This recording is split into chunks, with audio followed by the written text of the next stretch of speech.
Hey everyone, editing lot here from the day after we recorded. So there's actually a lot we forgot to mention in the recording itself because it was almost 3 hours long and we had so much to talk about that we just kind of forgot to mention certain things. First of all, some housekeeping stuff I didn't mention at the end of the episode when I was talking about housekeeping in general.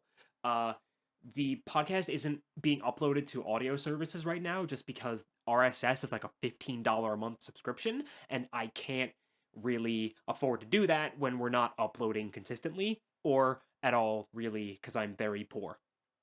So for now, it is just on YouTube. I think Apple Podcasts is free to upload to, so I might put it. I might go back and put episodes that aren't up there yet on there, and that might be consistent. I don't know yet. Don't take my word for it. So if it happens, it happens. The second was actual content. We didn't talk about Haruko at all. We talked about her in reference to Makoto and his arc in episodes 9 and 10, but we just kind of like didn't talk about her whole fucking deal, like with Shademon and the stuff that happens with her, which on the bright side, it means the episode doesn't need a parental abuse content warning now, because we don't talk about the whole thing. But yeah, so in case you're wondering why we just don't bring that up, it's because we forgot, because there was just too much to talk about. I think that was pretty much everything. Yeah, I'm pretty sure that was everything. So in that case, I just wanted to bring that up real quick to explain as to like why we didn't actually mention that stuff since it's kind of like a big deal. Um, the one thing I did want to point out, what it was super cool that they showed on screen Kyo beating the ever living fuck out of Sunny Yamada. Good stuff. Anyway, I'll let you guys get to the actual episode because I'm pretty sure I'm gonna put this at the very beginning. If I don't, whoops. If I am, awesome. So enjoy enjoy us talking about T for T het couples, I guess. Okay, so we are now recording.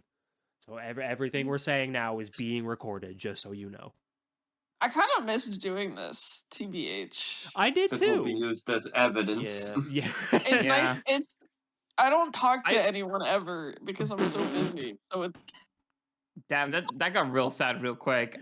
Dude, same. Overnight shift sucks. God damn. I work. All right. Yeah, I I have been like lamenting for like half a year that we finally like escaped the pure dog shit zone. We were like literally looking at like fucking like almost 10 episodes of just good stuff, and that's when we just like that's when we had to stop for almost a fucking year. Like right Yeah. when not only right when this franchise actually started fucking doing things again, but right when even on our fucking itinerary things were getting good again. That's when we had to stop. It's so I fucking hell, dude. It is We got stuck in the fucking dark ocean, dude. That's what it felt like. It is really funny that the next it's gonna be what it's 12 episodes usually for an actual like or no poor. Yeah, because Tamers is only 50, right? Tamers is 50, but then we got 2 movies as Yeah, well. so 12 straight episodes. So like 12 episodes of non-stop good stuff. And Plus we the stopped 2 by. adventure movies. That's what I meant, because 10 episodes for Tamers and then both the movies. Yeah, and then the Tamers movies. I forgot about the Tamers movies. I also don't You remember forgot them about Runaway being. Locomon? I don't remember them being particularly good either. You ain't fucking Those are with definitely Battle of Adventure Island or whatever the fuck? I'm so lost. What are we talking about? There are 2 movies for Tamers. They're just kind of okay. The first one's really funny in our context specifically because for some reason Digimon Adventure Tri decided to rip off that particular Tamers movie for like no fucking reason. I forgot about Return that. of a shard of Apocalypse, baby. Yeah, they decided to bring back the Shard of Apocalypse plot from the first Tamers summer movie or some shit like that for the. Which shouldn't even be a thing because Digimon is a show within the whatever. Who fucking cares? I mean that part's actually explained in Tamers, but we'll get to that. Yeah. Those are like those 2 movies are not substantive enough. Like you would have to do those like both in one episode, I think. Like they're not series. they're both like shorter movies, right? Like they're not the full like 80 minutes plus. Yeah, they're also not like they're just not as good as the the Adventure Zero 2 movies. Like in terms of just being like a substantive movie with things to talk about. Well, So they're not you hosted all probably right. lump them together. No, I mean the only hosted on movie is our Oh. war game. The first one is as well. The Well, short film. yeah, I keep forgetting that's technically a movie.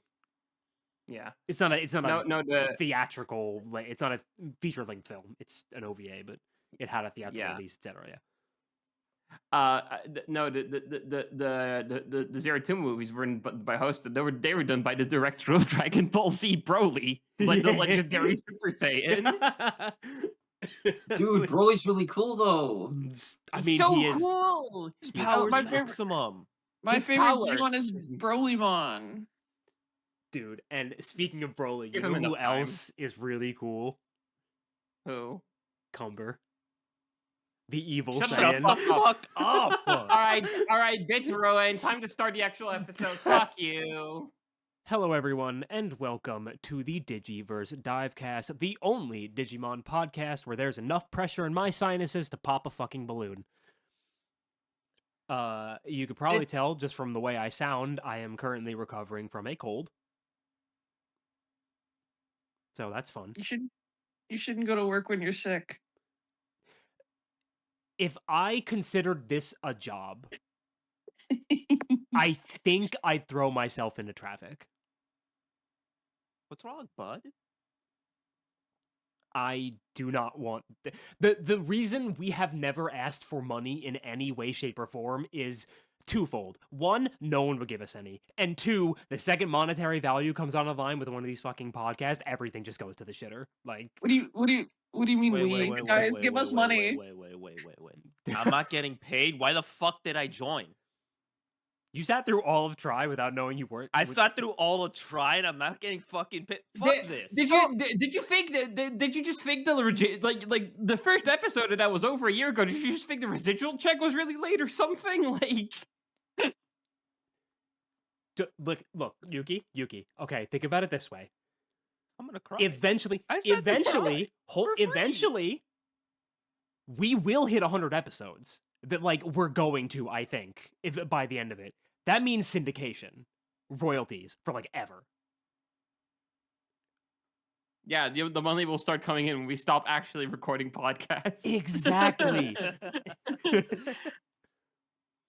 The way that Lot gets around not paying us is we're all technically in training right now.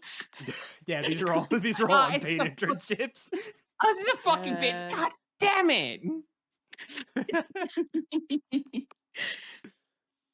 Should we do introductions? Yeah, because they're legitimately, because of the topic of this video and because of how long it's been, there's legitimately probably going to be new people watching, so we'll just go down the line. I'll start since I'm the host. Hello, everyone. I'm Lot. I'm the main host, I guess. I'm the one who does all the editing and who organized the whole thing and who does everything. Hello. I'm the only one who's Fugu doesn't have a Digimon because I didn't think about it when we were getting them made. See, you didn't have to point that out about yourself because we weren't gonna do it. Well, people are going to notice. That's why I have this Gurimon PNG in front of me. I will probably have a new Fugi by the time we actually start Tamers. And Leon, how about you? What's up? Hi, I'm Leon. Since we last recorded, I started HRT. Oh, shit. You know what's really funny? Since we last recorded, 3 of the 5 hosts have started HRT. And now, Lot, you spoiled it for everyone else because now no one else gets to go, hi, I'm blank, I've started HRT. No, we can still got people left. We could guess. Yeah, everyone place your bets. I mean, Yeah. I've been on HRT for 2 years. People know that, so it's not me, but... Oh my god, Well, Lot, they you're on know now. HRT? Oh my god. Momo? God, what a... It's a Oh wait, I've Christmas watched the miracle. podcast before. I could say it. God. Care to introduce yourself, Momo? A Christmas miracle. Okay. Hello, Now I'm is the Christmas. Momo. The podcast happening. That is true. Yuki Hello, I'm Yuki. I'm new and on HRT. and Bridget. Hi, I'm Bridget. You know. Dana. Can I? You know? So, longtime fans, if you exist, may notice that we're not doing the movies yet, and that's because we don't have the time. So instead, because the first core of Digimon Beat Break, the currently airing Digimon series, just ended last week. The first 12 episodes have aired. It is on break this week and coming back next week. We decided we would do an episode about Beat Break and our thoughts on it so far and our predictions for the future because it's really fucking good and we want to talk about it. This You're- is kind of our way of like trying to catch up with the fact that Digimon has actually started being an active franchise again, and that, of course, that's when we decided we have to take like almost a year off. It ain't fair. The It's year, kind of just. Yeah. Oh, it's kind of just like the digital golden age, essentially. this is probably the healthiest Digimon has been, I would say, ever.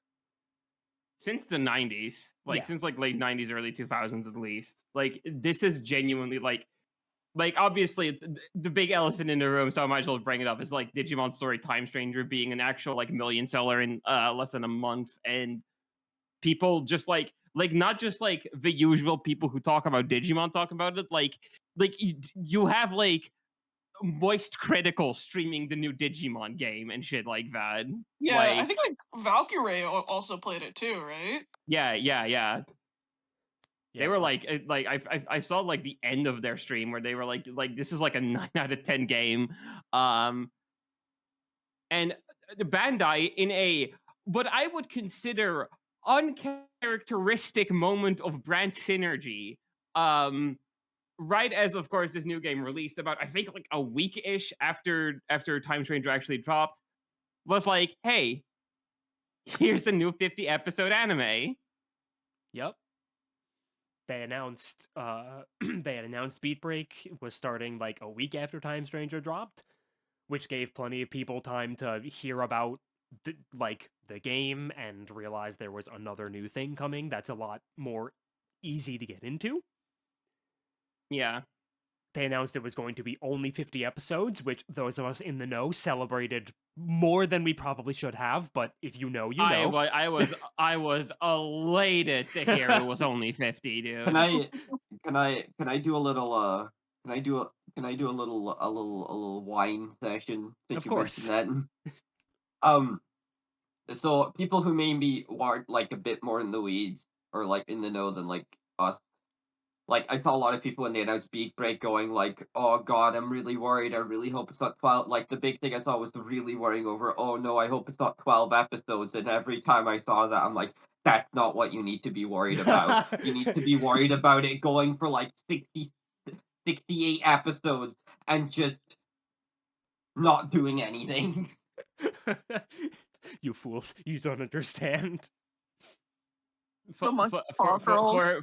For a bit of context, the two shows previous to Beat Break were 65 plus episodes each, and did not use that time well at all. The extra 15 episodes on both of those shows were effectively just for wheel spinning. Yep.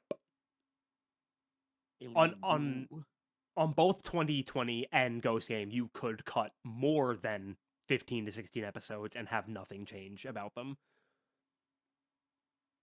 It's like I love Ghost Game. Oh boy.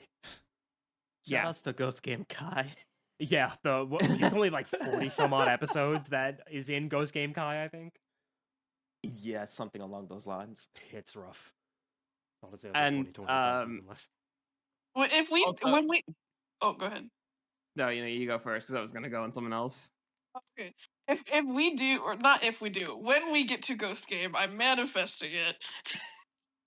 Are we gonna watch the edited down version? Or are we gonna watch the full thing? No, No, no. we eat all our eggs on this We're show. eating all our Like, eggs. Okay, Yeah. okay. I was just Well, like, I mean, what's the point of the podcast if we just skip stuff? Yeah. okay. That's Yeah. fair. You make a good point. It's been a year. Yeah. yeah, that it has. We've all Um, forgotten what the point of the show is. So another thing about Ghost Game and 2020 was, I mean, like, Digimon has always been a children's franchise, obviously, but Ghost Game and Adventure 2020 in particular seem to skew pretty young even for Digimon's demographic. Like, they were definitely like for really like they were definitely both intended, I would say, for like pretty fucking young children. Um in particular, a very infamous interview about Ghost Game from the director, where he basically said, yeah, we don't really want to have a continuous story in our show because kids be on their phones. Kids be on their phones. So as a contrast, also, like, besides just the episode count, as a contrast to those two shows, and I would assume part of this is so it kind of lines up better with the intended audience for Time Stranger as well. This is definitely one of the older skewing Digimon like anime series, like in terms of demographic. Absolutely, yes. Definitely like about, I would say, the same demographic as like Savers was aiming for. You don't say. Which, leads very smoothly into the fact that this show was in fact written by the same person who wrote Digimon Savers. And it shows. See, I don't know anything about Savers, so I can't say anything here. There's just the general vibes of it are very like Savers. It is that kind of like aiming for a more middle teen to late teen audience than early teens. And I mean, that much is apparent in just the fact that the main character is the oldest one we've ever had in a series, because Tomura is 15. The previous oldest was Masaru, who was 14. And also Hiro, who was 14. Two very different looking 14-year-olds. Completely Listen, forgot I get Hiro was that- 14. Look, it's fine. By the end of that series, he was 18. Yeah. Listen, I get that, like, it's so that the children can have someone they relate to, but I'm also 24 now, and I'm like, they're sending these literal children out to battle. Stop that. They've been doing that since the start. It's a little late to complain about it Yeah, now. like, It's the same with like Pokemon, where it's like I think about like the very first games being like, yeah, these are 10-year-olds, and I'm like, I used to take care of 10-year-olds at the daycare I worked at. These guys are not doing this.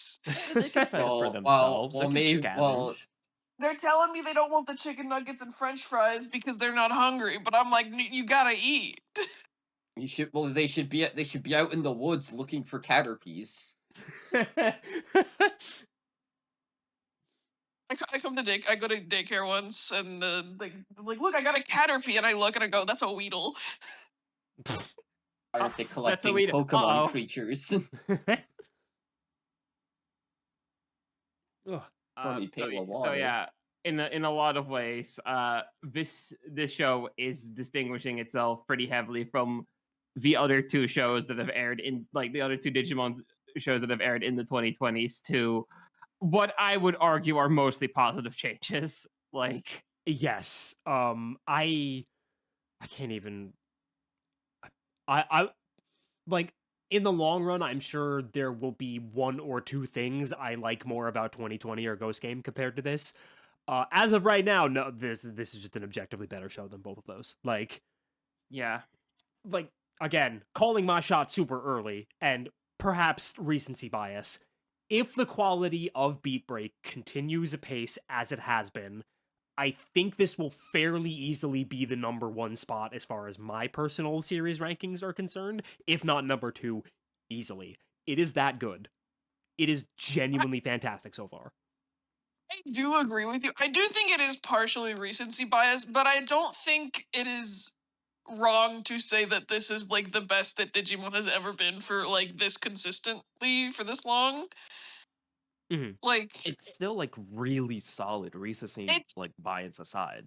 yeah, it's Yeah. really solid. I think if I like rewatch some of the episodes, I certainly would have some problems, or not like problems, but like small nitpicks. But like it's been consistent, which is fantastic.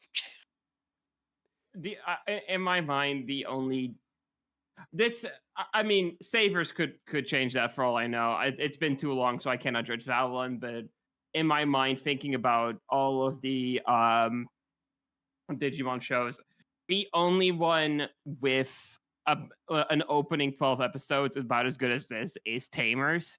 I might personally prefer Tamers just because there's like just specifically because of like the vibe and the specific ideas that Tamers' opening 12 episodes go for compared to this.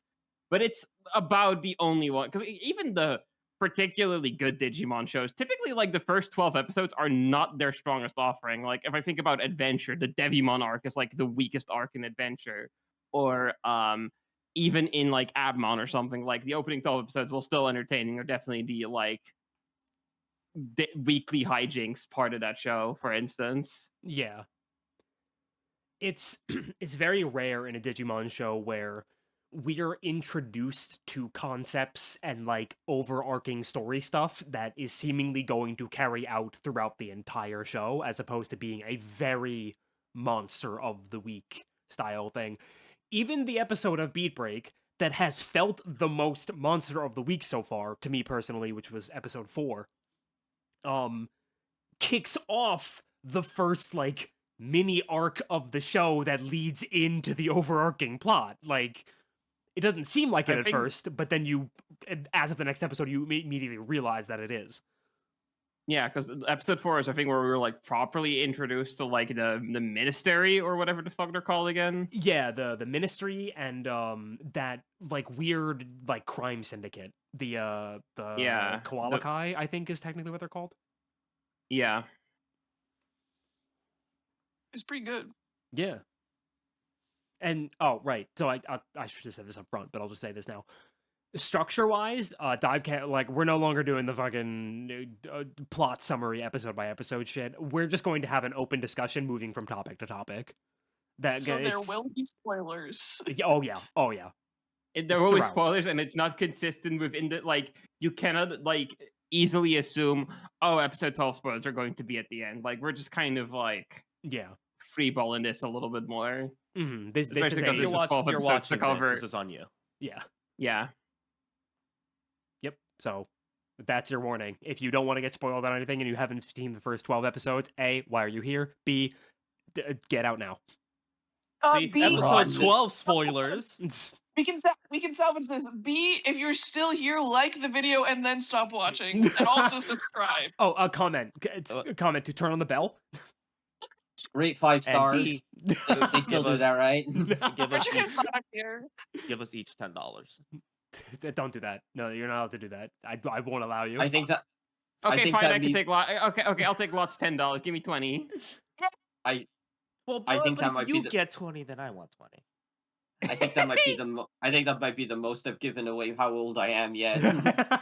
5 stars. Yeah. Oh God, they stopped doing Make a that. video response. No. God. Remember those? Oh my God. Divecast Beat Break Core 1 discussion. Remember It's when just like people a- would and it's do? just like- Remember like the reply girl like fucking epidemic on I was YouTube for about a to bit say, where it was it's just like the same girl replying to every video with just like a shitty Oh, webcam. a little shitty webcam, but like it's pointed at her like low cut like top every single time. Jesus Christ. Uh I love this Anyway. episode. Come watch my butt live. Anyway. Are you inviting us? I mean, not for free. Okay. Speaking of shitty web of things type stuff, let's talk about some of the main themes that are presented in Beat Break here, because we've got a couple things the show is pretty clearly trying to say. It's the writer has opinion on that good old artificial intelligence. Oh yeah. Yes. it's hard to like. I would describe it as like subtly overt somehow. it's Like it's subtle. It's subtle in the way that it's not like omnipresent throughout the show, but it's overt because Tomoro will constantly say things like, "I fucking do not trust AI. Don't bring that shit into my house." He will look get it, at you the understand. camera and shake you and go, "I don't like AI. I don't trust them." Like, yeah, go ahead. Bio toys.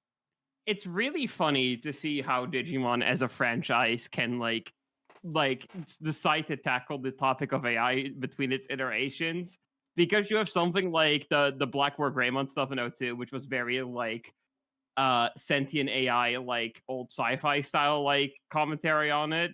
Mhm. Then you had like Abmon, which was very like I think it was like Moore's law idea, like about like super intelligent AI and stuff like that. And this is very definitely a series that is written post the Gen AI LLM boom. Yes. I forget. So I forget. I remember there was an interview that got posted with the director. I think it was the director, and like admittedly, I don't remember the exact thing as he said, but I remember like the rough of it basically being like it didn't even come off like he was like 100% against like the idea of the AI, but he came off like just it's like this shit is basically like coddling us, like basically just like this stuff is just doing everything for us. It's causing us to all become extremely boring. I think he said something like that. He's so based for that. It feels very it feels like the biggest like current day like example of like what Beatbreak is talking about is the like chat GPT like AI psychosis stuff going on with people. Yeah, 100%. Yeah, Yeah. Also, like the people in like Twitter replies going at Grok, what does this mean? Instead of just like having like reading Yeah. comprehension. Ad Gork, is this true? And At Geckomon, is this true? and Geckomon, my pulse itch. Fucking god. What do you want me to do with that information, Tomino, you know? Oh my god. My balls itch. Give me your e-post, you know? I think. Well, it's not that I think. I wonder if there is going to be a link between like the Sapotamas being these like you said, coddling AIs versus the Digimon being like reflections of the people they are born from. Like, I don't know what they seem like they want to do something with that. I don't know what they will do, but It's because been like there's. Go ahead. Sorry, go. Nope, go. No, just because there's a bit. I think like the bit that like I think about the most for that is like I forget which episode it was. I think it was like 3. It's like Tomoro in school, and I think it's a bit where he's like playing like piano, and the Sapotama keeps telling him, "Oh no, you're playing it wrong. You got to play it like this," and he just keeps ignoring it until it like shorts Right. out. Yeah. I think one of the bigger overall things, down to the point where like this is even like basically the main thrust of the first ED, is like the way that like over reliance on AI and even AI like technology almost inherently by design is like stomping out our own individuality. Yes. Which is kind of where Tomoro's like very like I mean this is like one of the bigger things about Tomoro like his design is like his hair, which is very like it's almost more of like a Yu-Gi-Oh haircut than it is a typical Digimon protagonist haircut. And I And think like it's his like hair looks weird intentional. even compared to everyone else. Yeah, because he's like I it's never stated, I don't think, but I choose to believe that his hair is like dyed like very like punkish kind of, like Yeah. counterculture. And Yeah, sort of like the whole thing of keeping your own beat, quote unquote, is like, keeping your own sense of identity in a world that is trying to make you a faceless NPC by all accounts. Yeah. right. You did just make me realize something. It was something I noticed in like the later episodes, especially is it 11 and 12, I think, Yeah. where Joe like specifically sees what is happening between Tomoro and Geckomon and does not intervene. Yes. Yeah, it's like So when they climb up the stairs and he sees Tomoro just yelling at fucking Geckomon. Yes. You just see him like he's not like Tomoro settled down or anything. You just see him like I don't know, not glaring, just kind of looking really like dour. Right. Which I think there's like a link between that and like the not doing what I mean, in the Sapotama case, it's like specifically AI, but it's like letting someone make their own path through a problem, essentially. yeah, allowing Which I people to didn't make realize what. Yeah. make You gotta allow mistakes and someone to learning make from them. mistakes. Exactly. Yeah, Right. I think that is actually like that's a good one where it's like again, this is what I like about this too, where this can be like you can apply this general theme like with or without the AI context, and both work completely on their own. Mhm. Where I think there is just a general aversion in society, but definitely like the AI usage is like assisting in this of like aversion to just fucking up and like making mistakes and learning from them, like just like a general thing of trying like in smoothing our flaws over, we're not letting people like really run up to something because if they do, then that's supposedly catastrophic. As to just I don't know, fucking up and learning from it and moving on and like be a better person out of that experience. Right. Yeah. There is definitely an overarching theme of the idea that this technology, like AI or just the general like way of the world, is suppressing the like free thought, free will, individuality, and just kind of like molding everyone into these, as the actual show puts it, ideal selves, which as the show goes on becomes more and more obvious is just kind of the world union's way of like controlling the populace, Yeah. because the Sapotamas are made by the biggest megacorp in the world Union. They run the Shangri-La Egg, which is the place where all the people who are good little boys and girls and listen to their fucking Sapotamas get to live, etc., etc. And we learn more about that as the first core goes on, and we figure out that Right. it's it's basically just it's a fucking gated community, and that's all it is. It reminds me almost nothing we know so far about the Shangri-La egg like actually explicitly says this is how it works, but it reminds me a little bit of like the novel I think it's Brave New World, where there's like a system in place basically where you are assigned a certain like role in society based on your like seemingly best qualities. And if you are a good little boy or girl and follow that rule, you basically get rewarded by being allowed to integrate in society. And if you don't, you get fucking thrown out. Yeah. And again, nothing says that like World Union is explicitly like telling these people this is the role you are meant to be in, like sticking here or we fucking throw you out out of the egg. But it definitely feels like that kind of thing of just people are like given this role, they are being told they are like a ideal self in, and as long as they stick to that and don't try to exert any level of individuality, then they get to stay in the egg. Yeah. Right. Yeah.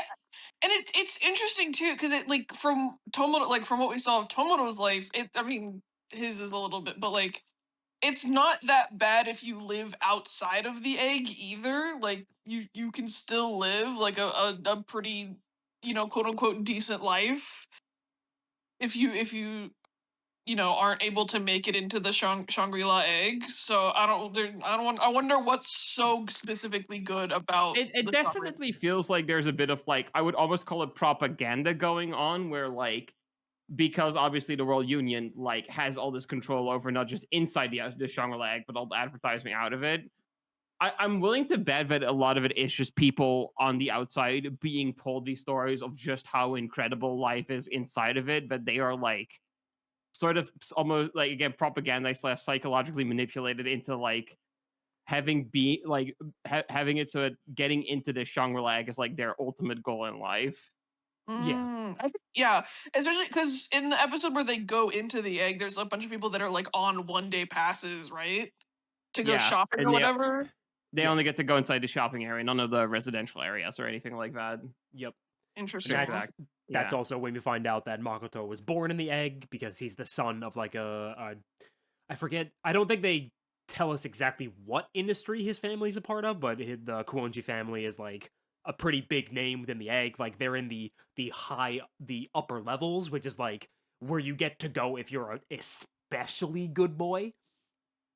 Yeah, Yeah. And that's interesting also, if I think about it more, where it's like you can be rich and be born into the egg. So there's like generational eggness. oh yeah, it's generational There's wealth. yeah, well, I mean, yeah, but then there is also like the side that is like if you are good enough and have good grades enough, like you get to go into the egg also. So it's like trickle down economics again. Like thanks, Ronald Reagan, I guess. So I don't know. I would not be surprised if the eventual reveal is that if you're not born inside the egg, fuck no, you don't get to go inside the egg. They like straight people up like, don't actually people- allow it. It's like, People oh get yeah, told sure, you of course you can work your way in here, Yeah. but good luck, like, completely The- unreasonable to do so. I was about to say it's like a thing of like there are like standards you can meet if you are born outside the egg to get in, but they're made it in such a way that it is basically just completely impossible to actually do so. Unless you're like It's a fucking also 'cause- generational talent. Do Yeah. we know if the is it the 5-star people? Can the 5-star people go in the egg without? I think Oh so. yeah, they Yeah, they yeah. operate out of the Okay. egg. They specifically mention all of the bounties within the Shangri-La egg, or at least because I think they mentioned there's a couple Shangri-La eggs, right? It's not just the one. Yeah. Yeah, well, think yeah, so, that's yeah. I think that one's specifically called Shangri-La, so maybe the Okay, other ones are yeah. called something else. But they mentioned I that think. within the egg, like all the bounties have been taken because like the 5 stars were making like a big push or something. So they operate specifically within the eggs. Interesting. Yeah. Also, it is funny, Leona, you pointed like that you were like you can build a decent life outside of the egg, and that is true. However, we do see this again. This is not a thing that's explicitly told. This is a thing that you pick up exclusively through environmental storytelling, which I think is really neat. Where it's like the Shangri-La egg, or just the eggs in general, are these very carefully like curated climate controlled areas, because this is a story that takes place in like what 2050, and climate change has definitely happened at this point. Oh yeah. Yeah, there's like a bunch of clearly like a lot of clearly, like the water level's gone up a bit. Yeah. Like Ton of there's a bunch of like flooding. ruined cities, like fucking I think it was Tomoro's house is like made together of fucking sheets of iron and stuff like that. Yeah, I yeah, think he has to Yeah. walk on one a of the sheet of like iron over the or water. like one of The the like water only normal looking like neighborhoods is like the like little like closed community with Pandemon.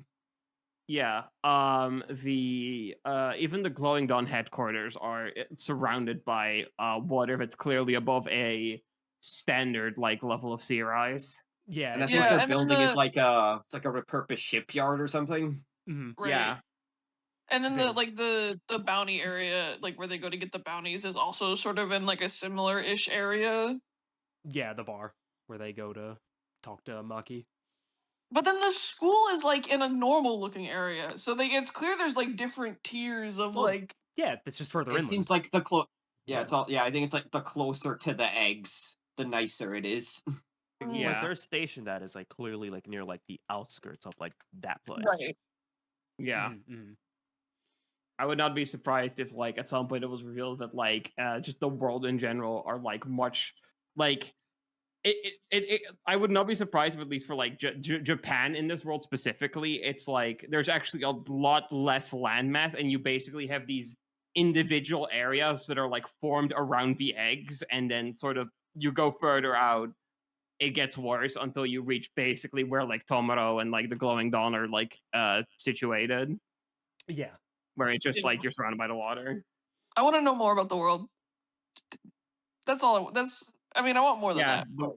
the Like- world setting is really interesting for sure. Yeah, like I'm sure there'll be a point where they really get into it later, but I'm surprised by like especially for a show for little babies, it's like I'm surprised by how much restraint it has on like explaining everything. And Right. there's like tons of small things too, like Yoshimura. He's just like he's an old guy who's associated with Kyo and like the Glowing Dawn and everything, and he is a guy who does not use technology. He does not. He seemingly does not have a Sapotama. He uses a gasoline powered car, which is not normal, and like makes and seemingly makes the projectors that hide Nirinso, which is Kyo's sanctuary for Digimon. Which Yeah. we'll get into that later because that's a whole big that's like a whole thing that's going to be like a major thing later. Yeah. And like this is all stuff that hasn't been stated directly. Like it took me a couple episodes to be like, "Oh, Yoshimura is using a gas-powered car. That's weird." There's This is Like, where you can yeah, definitely like tell that this is definitely where you can tell that like even if this is a baby show, it's made for like older babies than usual because they do just let you like pick up on things on your own yeah, and because don't. even the bit about him not using technology, like it's a not like it's a fairly throwaway line. yeah. If well, not like throwaway, but like it's not like the focus of a whole scene. It's just like he's talking to someone and he's like, "Oh yeah, I don't really use any of that." Yep. I think it's when they're on the drive up to the mountain, like just kind of casually chatting about stuff when they see the two guys collapse in the middle of the fucking road. So, I guess to move on to another like very much an overarching theme of this season, but like this can apply to really any Digimon show, is the good old fashioned found family. I feel like Yes. it's way more prevalent in this series than it I typically mean, here is in they're other seasons. here they're literally using the word family. Yes, Yeah. it is very much like that. Like basically the core, like the heart of this particular season of Digimon is the idea of your family is not necessarily the people related to you, and like your home isn't just where you live. I would say more just like family in general, because like Tomoro's Yeah, biggest thing is like his brother. yeah, his blood related brother who is currently in a coma. Yeah. And if we Yeah, have and Um, time, we and gotta then there's talk about also Asuka. All there right, yeah. there's like you said, like the found family in the is it glowing or golden? I can never remember. Glowing. glowing. Glow in glowing dawn, but then there's also like the literal family and like the rhetoric that like they literally birth the Digimon Yeah, and like the repercussions of that. because they do Congrats, use Tomoro, on your Mpreg. they use the terminology like gave birth multiple times. It is not just like a one-off comedy line. It is almost exclusively referred to as giving birth to a Digimon. Although at least at the moment, I don't feel like that really means much. That at the moment, I kind of just assume that's more in the like they're just a reflection of you. Yeah. Oh yeah, I'm not thinking like I literal children type stuff, but you know. Yeah, just I, just yeah. I will say once again, going a bit more in relation to how Digimon's past couple of seasons have gone, and why this one I think really kind of I think like this particular theme is one of the core things about me, for me specifically about why the show works. In that, like, I feel like this show has brought back things that like were the reason that like say like the original 3 seasons of Digimon like took off. That I think some of the more recent shows have kind of like let go of to be a bit more typical kids toyetic stuff. Like I'm thinking like specifically like 2020 and shit like that. Absolutely, yes. Where in specifically like this Cross Wars, I guess a bit, but like especially like 2020 and Ghost Game. I think one of the things about those shows that disappointed me the most was that some of the individual like character, like human character to Digimon bonds were like I like find to pretty fucking good actually. But like I felt like both of those shows kind of missed like much, if any, real interplay between the individual human cast members themselves. Yes, I would agree. I would agree completely. Like Ghost Game had a very small amount of it, with like a couple episodes where it's clear that Ruli and Hiro have become like friends who hang out outside their little misadventures, and Ruli keeps wrapping him up in her little ghost hunting shit. But that's like maybe twice we see that happening. Mhm.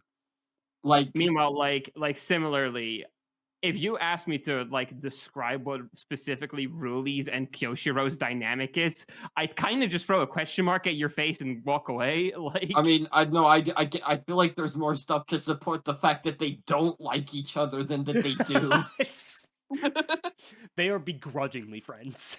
Like every time those two have an interaction, it's usually just Kyo being like Kyo doing or saying something, and really just getting really like weirdly angry at him. It's the fucking it's the Vento Oro post where it's just like to turn their frogs into cars. I fucking hate you, Geo. I hate you so fucking much. A little bit.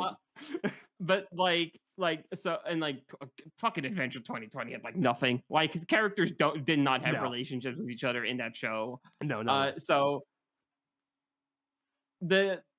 like obviously like because it's Digimon, the main thrust is still placed upon like the Digimon, like Digidestin / Tamer / whatever you want to call them, like interactions. But I do like how much more is being placed upon like how the individual members of the human cast members of the Glowing Dawn like interact with each other and how their relationships develop. Mhm. If I can make one, this isn't really a criticism, especially because we've got like 36 episodes left minimum. Like this can very easily still be addressed. I wish Makoto had his like dynamics with the other members a bit more strongly established. Mhm. Although he's Like, I clearly feel like- he's more of a quiet kid, so that'll probably come later. Yeah, no, that's what I'm thinking too. So it's not really like a criticism, more just like I hope they do this as the show goes on kind of thing. Because like I feel like pretty confident in like describing how like Tomoro, Reina, and Kyo all kind of feel about each other. But Makoto is like again because he's reserved, is still He's I nice feel- smiling. yeah He's not fully bonds open with- yet. Yeah, his bonds are still a bit more vague. So again, I do hope that can like we'll get some focus and a bit more building out as the show goes on. So like related to that, I would like obviously I agree. How like the way I'm viewing it right now is because Makoto has a 2-episode arc like that's focused on him, and it's episodes 9 and 10. Yeah. And within those episodes, when he's talking to Hiroko, he or Haruka? Fuck, I think I'm getting Hito. Is it Hiroko? It's Hiroko, right? I think it's Hiroko. Haruko. God, Yeah, I was getting. Haruko. Yeah. You're kind of I was blending like splitting Hitomi the and name. yeah. Yeah. I was blending Hitomi and Haruko. So yeah, like his interactions with Haruko, where he talks to her about like the fact that he has always been the kind of person to just stand back and observe and never really like put himself out there, and how he's making the like he's building the resolve to change himself and do more in regards to that kind of thing. Mhm. And then like because obviously Kirotmon evolves into Night Kirotmon for the first time, immediately like when you see like episode 11 and 12, Makoto is now on the front lines. Like him and Kirotmon Yeah. are in fact putting themselves out there and like helping much more directly than they have been before, which is really cool. I like that, and I feel like it's going to start coming up a lot more. Also, there's Yeah. the more obvious thing of like we know why he left the egg, but we don't know Yes. what his parents think about that, or like how Yeah. he feels about his parents. Or Right. like what his or like his parents are probably going to come like be Oh, a yeah. major focus of like an I'm not arc gonna of lie. some- Until they revealed his name, until they revealed the guy's name, I thought that gold guy in the files, I was like, is that Makoto's dad? He had like a very similar color palette. God. I thought it could have been. Yeah. Or like, Like- I could see maybe like more like an older brother type thing if that was Mhm. like if we didn't know the name, but yeah, For sure. Yeah, unfortunately we know the name though, so yeah. Oh. there is a chance the Earth guy is directly related. The guy with the Proganomon, Clay, because I don't think we know his No, last that's name who I yet. meant. Oh, I thought he was oh, the gold one. No, gold is Is it- gold is Kanada, the one with the Gokuamon. Oh, never mind. I meant the Earth guy. Yeah. I don't think we know his last name yet. We just know his name is Clay, I think. Yeah, but that's from the other. No, another I'm pretty five sure we stars, got his the, last. I'm pretty sure we Oh, got his okay. name. Gotcha. I forget what it is, but I'm pretty sure it's not Kuonji. Damn. It could But, be an Elias, like. Maybe. maybe. But yeah, no, that's my one thing. Just again, not even really a criticism. Just I do hope that we get to see more of like Makoto's connect, like sort of what the other people mean to him, and sort of that. If I can bring up one thing that, again, weird to call this a criticism, just a thing that I like kind of noticed as I was thinking about, like, what to talk about on this podcast and stuff. Yeah. I guess I find it a bit weird that, like, there are certain things Kyo specifically ends up revealing, like the little, like, the little orphanage that he runs, while in training Digimon, or his like connections to the 5 stars. But I guess I just kind of found it a bit odd that like Reina and Makoto only ended up finding out at the exact same time Tomoro did, considering how much longer they were around him. Oh shit, sorry. I feel like at that point it's been pretty obvious that Kyo has been very secretive, given the fact that like they didn't know about Narinso at all. Yeah. And like so it's pretty clear that like they knew Kyo was hiding something, and like they obviously knew he was hiding something, but they just didn't want to push it. They didn't want to, they didn't want to potentially Yeah. risk their found family and everything. And then Tomoro They had to come up trusted him and enough. Yeah. yeah, Yeah. and now because Tomoro's a little shithead brat, had to come in and start causing problems, and now all the shit's just kind of Coming out. getting out in the open. I guess Just more getting specifically, unraveled. like the little orphanage thing, I could kind of see, because that was definitely like that just kind of happened through circumstance. I guess I did almost expect them to kind of know a little bit more of it, like about the 5-star like thing with Yeah. Kyo. That That's seems like fair. way more important to like bring up. Mhm. Yeah. That might just be Kyo really not wanting to talk about it, given I mean, yeah, I mean, that's still like a thing for him, and also maybe I wouldn't like you said they mostly deal with the stuff in the eggs, right? Maybe he was expecting, oh, if I run off to the fucking some like shack in the coast, they'll never see me again. just like not wanting to risk anything, just being like, no, you do. I don't Yeah. want people fucking knowing where I am. It's also really funny because these, like, and I get why, because obviously Kyo brought them together. They owe a lot to Kyo, but they forgive him for like the amount of secrets he keeps pretty instantly. Which, like, again, I get. It's just like, stood out to me, I guess. That's their It dad. could be something that like pushes conflict in a future episode with Kyo, like where they go like, "Oh, you're keeping secrets again, Kyo." Yeah, that Yeah, if that you, that like, information keep only got doing it. revealed like now. Yeah, I Yeah. mean, like I do get the impression that like at least Rain is just I don't know. I got the vibe that she was starting to get more annoyed with him not Yeah, hiding stuff from her. I feel like Makoto is still too like conflict avoidant to really like do much about it. But like I feel like if like I feel like it would be like in character if we eventually get like a Reina focused episode that like kind of delves a little bit more into how she feels about it, because it feels like she would be the character who would like start like really getting like tough feelings about that kind of thing. Yeah, 100%. Yeah. And she's been assuming like she's just been with him the longest. So Seemingly, Yeah. she is the de facto Definitely. leader when Kyo's away. Yeah. We'll get there when we get there.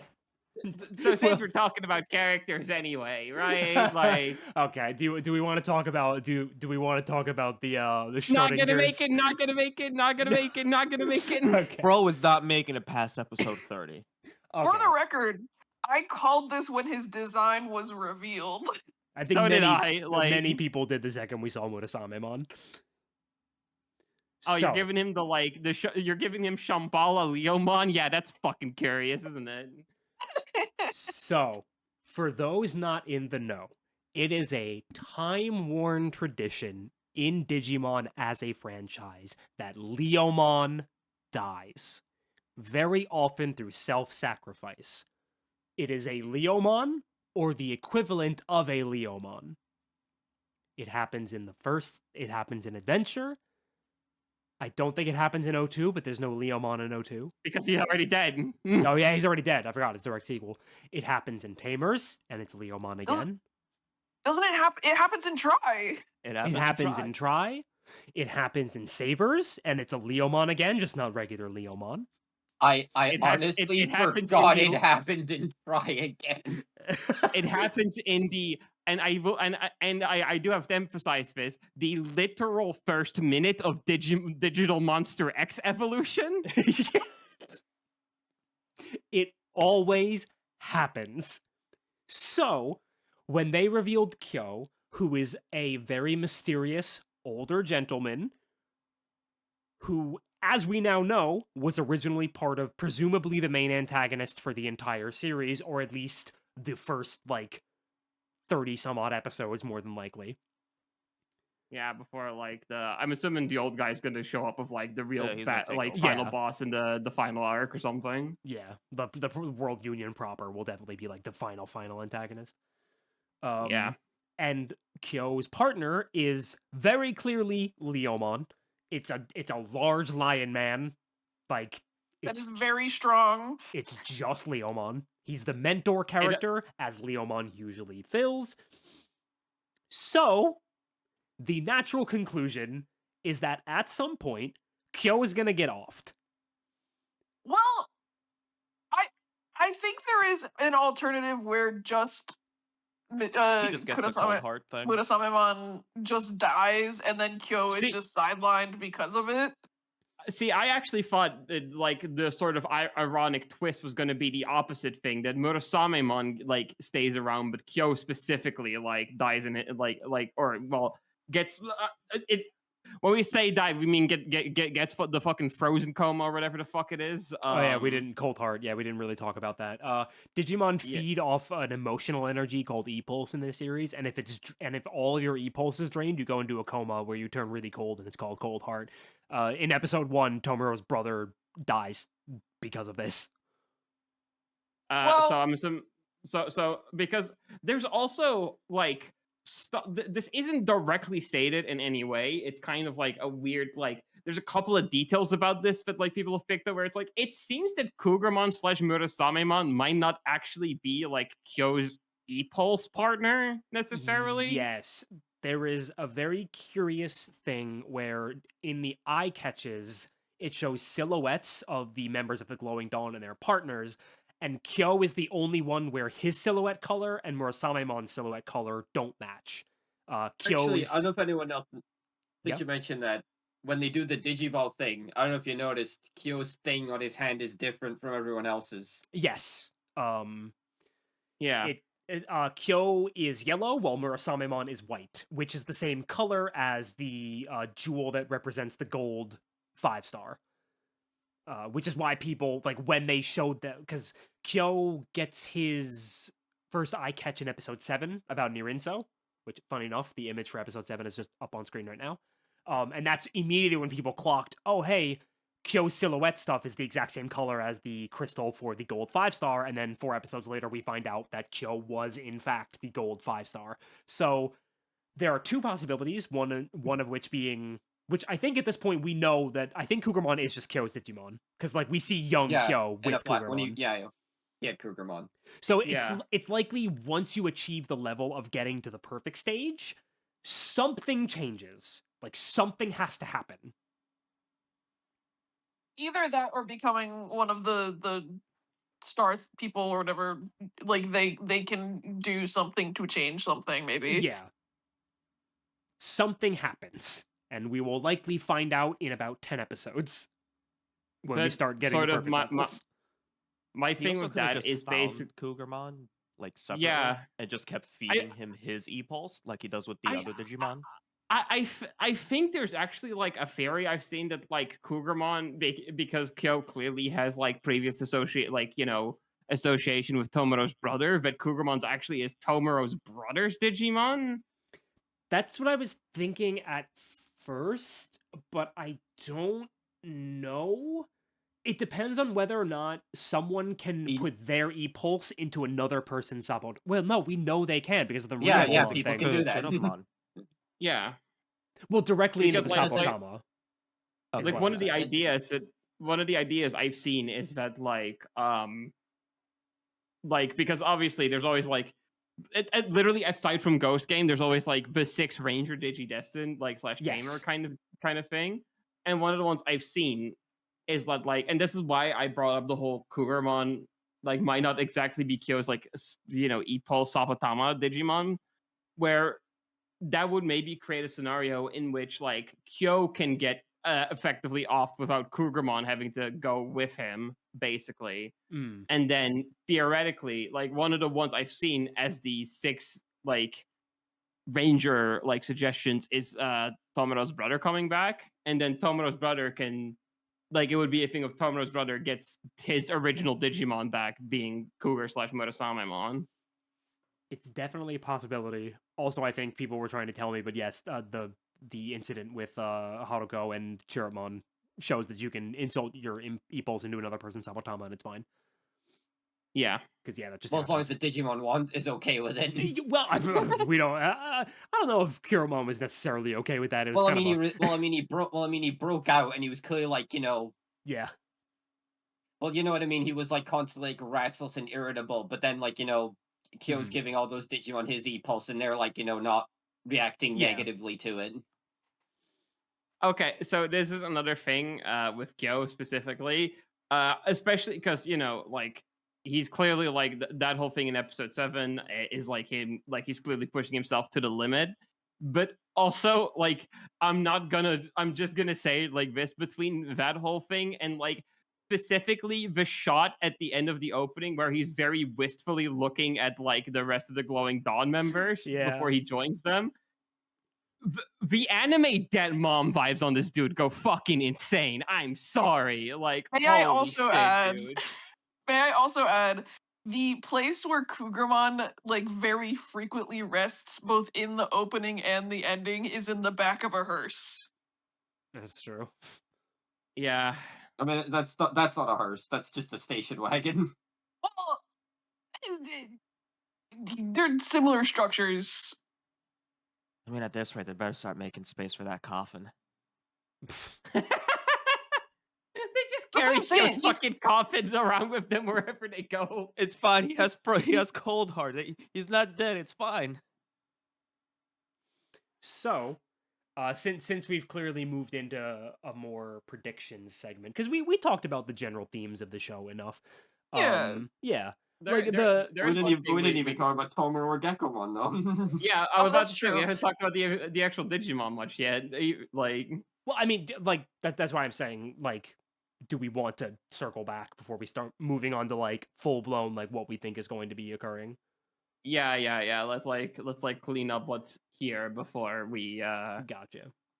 Yeah. So, another thing that's established fairly early on is, I believe we mentioned it before, the Digimon born from your Sapotama being mere reflections of yourself. And this is, like, really heavily reinforced in this show fucking constantly. It is not a throwaway line or, like, used as the moral for, like, a single episode. In just about every single episode, there is some indication that the Digimon that people like are partnered with in some way represents something about them. Like it's kind of thrown in there at first to be like, oh, Gekomon fucking loves eating, and as it turns out, Tomoro does too. He's just really shy about the fact that he's like a glutton. But it keeps coming Yeah. back, like especially in episode 11, where Tomoro is at a fucking breaking point, and he tells Gekomon that he's sick of their tantrums and like them causing problems because of like their kind of like needing to get their way and throwing their little childish tantrums. And my very first thought hearing that was, bro, you are just talking about yourself right now. Holy shit, do you hear yourself? It's Yeah, I feel like literally all he does in the first 12 episodes is throw tantrums. Like, most of his dialogue is throwing tantrums. Like, Yeah. it's also worth noting that these traits of theirs come from like the data that the Sapotamas receive. They say as much, but they also like show you where in the first episode when what's her name again? He told me. he told me. He told Yeah. me he catches Hitomi's what's the fucking word? I'm Sapotama. sorry, Sapotama. Sapotama.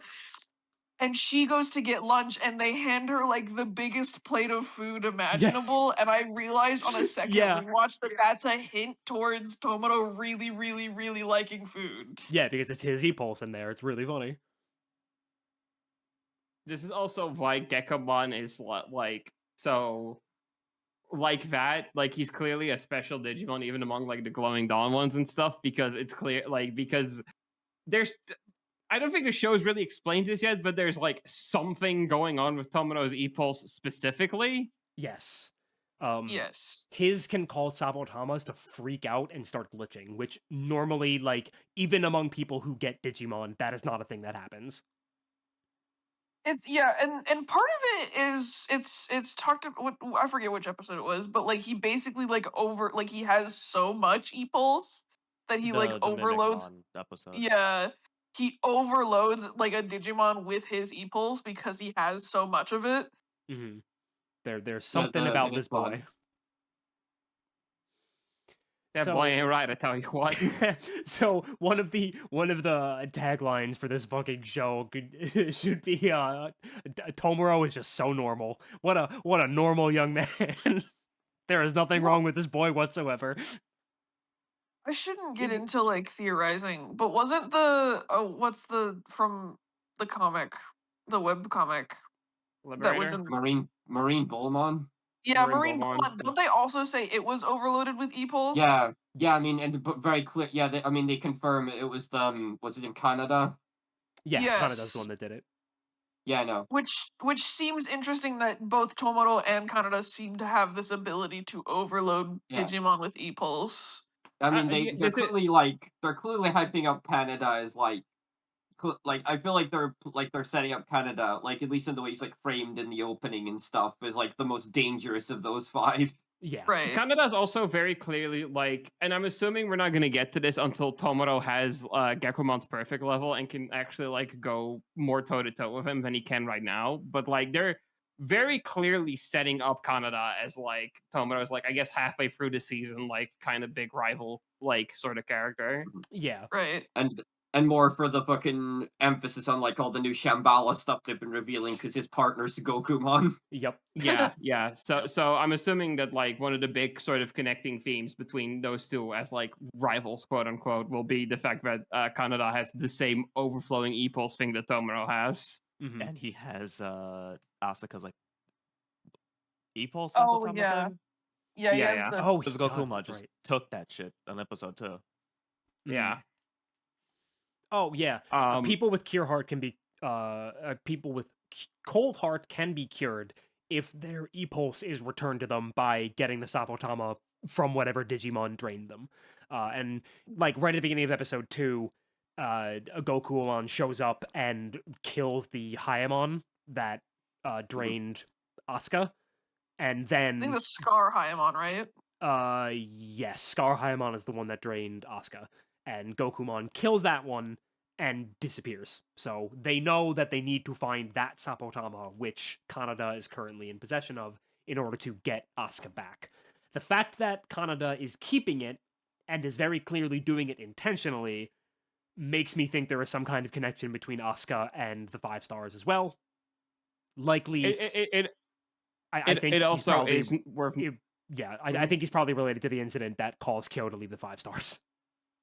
It is also worth noting that it is specifically Kanada who took up Kyo's position in the 5 stars. Yes. So, like, I wouldn't like. It's clear Kanada has some connection to Kyo and Asuka that is maybe like probably related to the 5 stars, but also like might have not be. It's kind of up in the air. Personally, my theory is that it was a love triangle. It should also be that noted. works. One of the fire guys jealous. I think it's in episode 3, but they also talk about how if a Digimon steals your e-pulse and it's stored in their Sapotama, but then they like consume all of that e-pulse, you're comaed forever. The only reason they got Hitomi back was because Hayamon specifically store it for later. Yes. Yeah. In most cases, if you get cold heart, you're fucked. you're just dead. Hitomi was just very, very lucky. Close enough. Welcome back, Eden Syndrome. I was literally yup. thinking about fucking Eden Syndrome from Cybersleuth. Fucking Yes. Eden Syndrome. It's Eden It's just Syndrome. the same thing. Yeah. Oh my god. I like how I say Even down to Hitomi. like bringing people back by finding a specific eater. Yeah. I Yeah. like how I say Yeah. Hitomi is lucky, despite the fact she's probably the most the most cursed girl in existence because she gets wrapped up in another fucking Digimon thing in episode 8 Look, to the point where it's either they're gonna give her a Digimon or they kill her off for good. There's no in between. I legitimately think that she is going to be relevant throughout the entire series because I think even in episode 12 when Tomura was talking to Asuka in the hospital, he mentions Hitomi again. She's like important. I think she's going to remain relevant. Literally the only thing that because Hitomi was for some people also like a potential like 6th Ranger Digidestined like Canada. The only thing that stops me from thinking that is just that her design just isn't like main character material. Yeah, it's fine. She'll get a makeover. It's fine. She'll dye her hair. Yeah. I am in the camp of desperately wanting Hitomi to become the 6th Ranger. I think it would be the coolest option. I think it'd be fun. We could have 2. They're gonna kill Kyo and then get replaced with Hitomi. And then later we'll get Asuka. Yeah, it'll be fine. They're going to kill Kyo to get back the Sapotama with Asuka's E-Pulse in it. Again. Yeah. It might actually just straight up be a thing of like maybe Kanada is just a fucking weirdo and like really wants to have one of their e-pulses for some shit, so Kyo like ends up offering Kanada like his Sapotama in exchange for Asuka's or something. Yeah. I think Kanada is specifically interested in Tomoro though. I don't think he's interested in anyone else. I think he's interested in Tomoro. I wouldn't maybe doubt because yeah, maybe because he's like, hey, that kid's got the same e-pulse thing as me. I need to know what the fuck that's about. Right. Plus, there's the whole thing about Tomoro's parents getting arrested a couple years ago. Oh, and which, Asuka leaving and thinking they might be onto Tomoro. Yeah, so because Tomoro accidentally glitches out Hitomi's Sapotama, the Hayamon attack her and she gets Cold Heart, which is fixed after episode 3. So when Hitomi gets attacked, Asuka seems to be like, he's like, oh fuck, did they find out because of this whole thing? And Asuka knows what Digimon are. There's the whole thing about their parents getting arrested and Asuka like running off with Tomoro to live a quiet life out in the fucking rust bucket. It's also very much, I don't even think it's applied. It's basically said that like Tomoro's parents were like arrested under very unjust circumstances. Yes. Like Asuka says, I think it's in episode like 12 where like he's having the flashbacks to like where like he says to Asuka, but you said that like they were arrested unjustly, but they didn't actually do anything wrong, which obviously can be read as like Asuka trying to like spare Tomoro's feelings and trying to make it a cover up. But it could also, what I think might have actually happened was that like little baby Tomoro did like his like out of control e-pulse did something really fucking bad and Tomoro's parents like took the fall for it. Yeah, that's currently my idea as well. Yeah, because it's interesting in that like the whole Tomoro's e-pulse being something that the ministry finds out seems to be more of a recent thing because it's been happening since before their parents got arrested. Yeah. As far as we're aware. He could have been experimented on as a baby and just the parents just didn't know like the actual reason. Right. Later found out, then got arrested to shut them up. So, fun fact about the experimented on as a baby thing. There is a single couple frame shot in the pre-opening like explanation of like the world background thing. Yeah. Where the little baby with the thing. Yeah, they show a baby's hand being like having the e-pulse like chip put inside it. It is something that is put in you right when you're born. So there's some fucked shit going on. So, that leads to my question, like are they collecting e-pulse for some specific reason? Almost certainly. Probably because Yeah, they probably. know what Digimon are, and if they find out, oh hey, your Sapotama made one, it's either you become a cleaner or we'll just kill you. Right. And they are more interested with having like rogue Digimon killed than saved, obviously, because you get more reward. Yes. Funny enough, if you leave the Digimon alive, you get half the amount of bounty. They want you to kill them. There Which was is- also the bit in episode 8 where they attempt to save the Kuramon, I think it is. Yeah, Yeah. it was Kodamon. But the ministry shows up and just takes them from them, and like it's just they're just saying to these kids, "We're gonna fucking kill this thing," and Tomura they tries to even put a stop mention- to it, but fucking Reina and Makoto are both like, we can't fight this." Like, Mhm. Yeah, and it specifically mentioned the whole thing like, oh, this time you'll get the full amount. Right. yeah, Because it seems like, so obviously like the e-pulse going into the Sapotamas is a very intentional effect. That is how the Sapotamas are charged. But I'm wondering how intentional like the Digimon being made in the first place from these glitches is intentional. Because they can obviously track that because of the message or whatever that gets sent out when a Digimon is made. it's weird because I feel like just by nature of how these shows go, the big evil organization has like much grander plans about this than what I'm proposing here. I kind of so far interpret it as like happy little accident thing. Like it seems pretty clear that like the minister and especially World Union doesn't necessarily want these things like running around. But like if they can weaponize them like where they can, they will do that.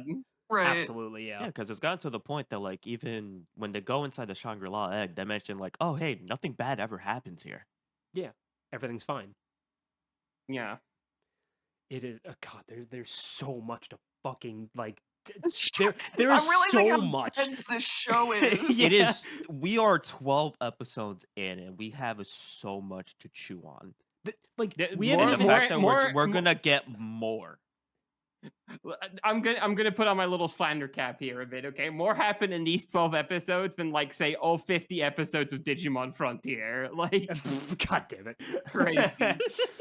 I mean, I think you could say that like and be like the first half of Digimon Adventure. Like I think you could argue, yeah, more like there's more to chew on here than like the first half of like say Adventure or even like O2 or Right. something or like there's a lot going on, and like even talking like going back to like general themes. There's the whole thing in episode 3 because again, Tomura is a very normal boy with nothing wrong with him. He attempts to go sicko mode and tells Yakomon to fucking kill that piece of shit because it's the one that hurt Hitomi. So he's just like, no, Yakomon, fucking kill that thing right now. I am ordering you to kill that thing. and Gekumon's like, no, Like I don't want to do that. That's cool, bro. Sicko mode. I don't want to do that, you know. Go purple But- now.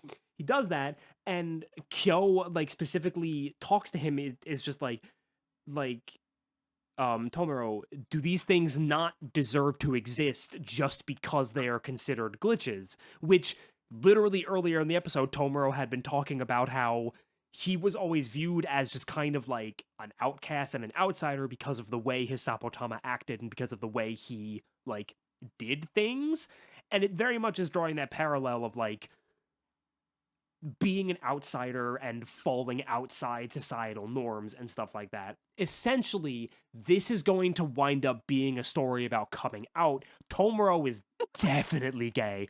Like, oh my god, he's got the double cuff going on his ear. Like, this kid. I was about to say a straight boy does not dress up the way Tomuro dresses up. Like not With a the fucking Crocs? And the chance. giving birth shot too. He's literally the most trans All guy of open all legs time. and everything. No, you're right. Tomuro is in fact a trans femme lesbian. So, I That's think not the way I was going, but okay. But more You're importantly- saying the transition's already happened. He's transvest. Yes. That's why the Sapotama glitches. No, It doesn't know. Because how else would he give birth without a uterus? The fucking the reason his Sapotama is glitching out is because the pronoun in the Sapotama is still set to she her, and the Sapotama just doesn't know what to do with that. Holy shit. That's why it works so well when Hitomi gets his e-pulse. Oh my fucking god. Holy shit, dude. Dude, we fucking suck. Oh my god. Anyway, Okay. it's all I'm saying is like when the mid 40s roll around and they finally deliver on the small romantic arc between Tomoro and Hitomi, we will be able to actively put Digimon as representing T for C couples, and it's just really beautiful. Man, this sucks. My Sapotama's woke. And you know what? Guys, you know what? I've decided Hitomi's a trans woman. You're right, it's T. You're Can we right. name the I'm an idiot. episode that? It's My T for T. It's Sapotama's T for woke. T. My Sapotama's woke.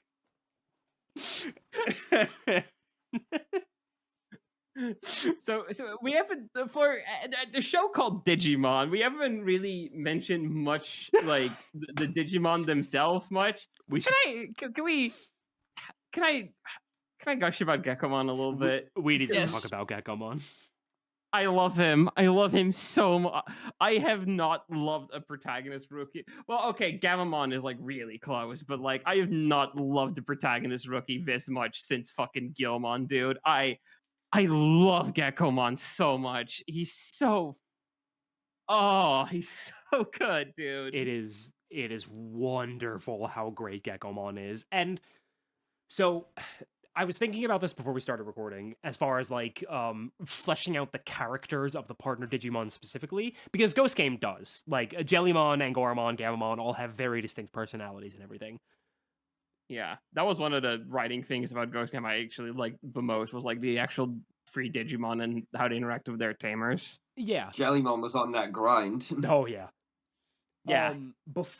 Before that, we didn't really get like all of the partner Digimon being this fleshed out since probably Tamers. Like even in Savers, like Lalamon's like not really. Yeah, Lalamon's not that. I mean, that's also just Yeah, a she's consequence of Yoshi. Yoshi. Yeah, Yoshino also just does not She's get just much kinda, at all. She's kind of just there. Yeah. Just a real quick aside, like this is not a thing I'm going to elaborate on much, but Reina herself as a character kind of feels like an apology for Yoshino from that writer. Like, Yeah, 100%. The designs are even similar. yeah. But yeah, like Pristimon, Kiramon, Gekkomon, even Cougarmon all have like very distinct personalities and little quirks about them. Obviously, Gekkomon has the most because they are the protagonists. They are the main protagonists, partner Digimon. So they have the fact that they love food, the speech quirk, the bounciness, the hyperactiveness, the fucking just everything. Autism. The nasty little freak. Yeah. And like there's a bunch of like background stuff that happens with them too. Like there's the whole thing where like in episode 12 when Tomoro is visiting Asuka in the hospital and like he's talking to Makoto and Reina on like the little thing. Kiramon very briefly mentions that they need to take a picture of Gekkomon, and for like 2 frames when the picture is being taken, Gekkomon throws up a little peace sign, and that's it. Like, Yeah. Right. Or one of my favorite little ones is I'm actually gonna see if I can find the GIF of this real quick. It's like a little background, like it's like when Makoto and Tomoro are like fishing, and you can see in the background, Gekkomon and Kiramon are kind of playing like yes, like you got this thing where like Gekkomon is kind of playfully like jumping at Kiramon, and Kiramon's like, you know, clearly like baiting him to like, you know, keep chasing him. Like they're just kind of playing just in the background. Yeah. I think specifically the picture. Yeah, there it is. Oh. Yep. I am looking. I need to see this. It's adorable. Oh yeah. Oh, he does a little ass wiggle. Yeah. Like a cat. Yeah, I think it's very much like a cat played with a toy. I think there's an interesting tidbit, and specifically when Cutupmon takes the picture of Geckomon, because Geckomon has matured, in that Digimon specifically can grow and mature, and we can sort of see like the stages of that with Geckomon, Cutupmon, Pristimon, and then Cougarmon, where it's like Pristimon and Cougarmon are like slightly more mature. Cougarmon is like the most mature, I would argue. Yeah. He's Yeah. and then Pristimon can Geckomon is still like be a little like playful or like a little right. this is like the fun thing about how the Digimon can like represent their partners, because Pristimon, like, it doesn't happen a lot, but Pristimon can very much get like a little snide in the same way that like Reina can get a little snide. Right. And then we have Geckomon, who is very clearly like a baby. And like it does make me wonder how much of this show is like, please have kids right now. I don't really get the I vibe. don't get that vibe at all, to be honest. No, Let me tell you, as a survivor of a show Darling in the Franxx, I know when to spot the vibe. This is not Sorry. that vibe. I let don't me- look at Geckomon and go, shit, man, I need to Let get me- someone knocked up. Let me elaborate. Not in like the way that they're literally going, oh my god, please have kids, but they are like with Geckomon specifically, like I could see Geckomon giving some people like baby fever of like babies are really cute. I would almost say it's more like I feel like before baby fever kind of thing, it would be more like, God, I want to, like, I need to get a cat or something, you know, like. Yeah. Also I think it true. would be more like people would get more the vibe of like a pet kind of thing Yeah. than like I a baby. I do look at Geckomon and it does trigger my maternal instinct, so I do understand what you're saying. Yeah, I mean, Yeah. same, but I yeah. mean, you got Like I the said, fucking I side don't braid think and everything. I don't think it's like a ginormous. I think it is like maybe like 1% like Yeah. a thing. But I will also. I actually, since we were like speaking of Pristimon earlier, I feel a bit bad for Pristimon, because I feel like just in general, like both design wise, like Pristimon gets a bit of a rough deal so far, because like they are the only one who immediately have their evolution in Wolvermon, so they Yeah. already get more time spent as Wolvermon than like they get less time spent as their rookie than Krabmon and Geckomon do, and also just I feel like Geckomon and Krabmon are just more popular designs. I feel like Pristimon, like specifically Pristimon, gets like very overshadowed, and I'm a bit sad about it, because I actually really like Pristimon. Yeah. I mean, I think we'll get to know more about Pristimon because we haven't even seen how Pristimon digivolved in the first place.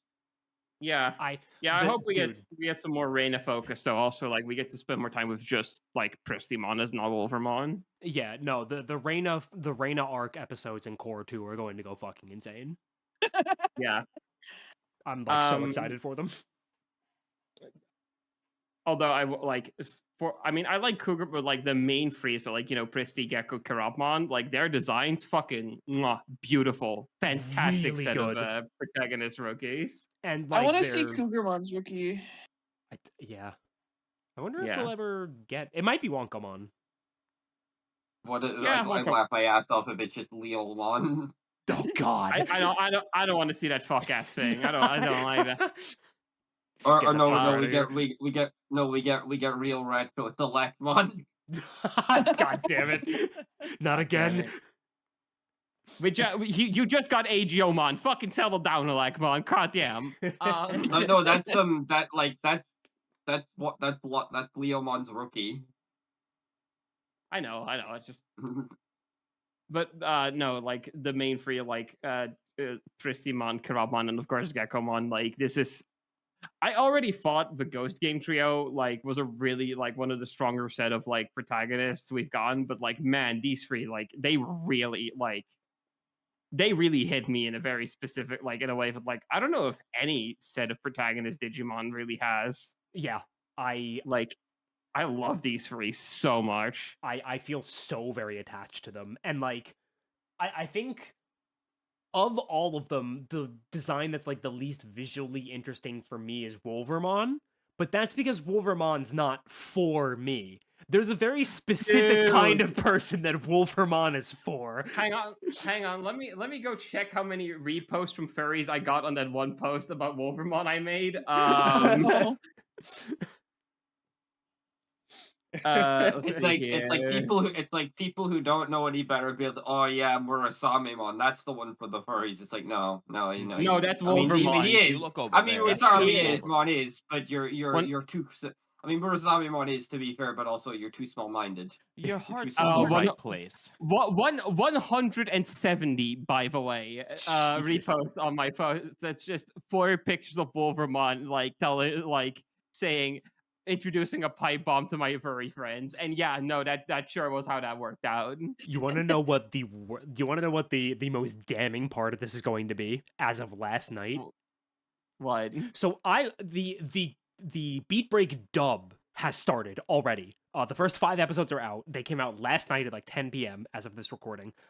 I watched the first 2 before we started recording today because I want to watch it. And the dub is, just as an aside, the dub is fucking phenomenal. Excellent performances top to bottom. I'm going to talk a bit more about it after this. Wolvermon's VA in the dub has decided to do something a bit different because normally when between the rookie and champion stage, they typically just keep the same voice. In Japanese, it's the same voice. I think Armalizamon is maybe a little gruffer for Gekomon. Yeah, it's a little deeper. Yeah, But like Wolvermon Wolvermon is is also a little different too, right? it's very no, it's pretty much the same. yeah. Oh, And Wolvermon is more or less like the same as Pristimon. Maybe a little. Maybe like Yeah. a slightly deeper. I mean, this is typical. Typically they just keep the same voice actors for the entire line. Yeah.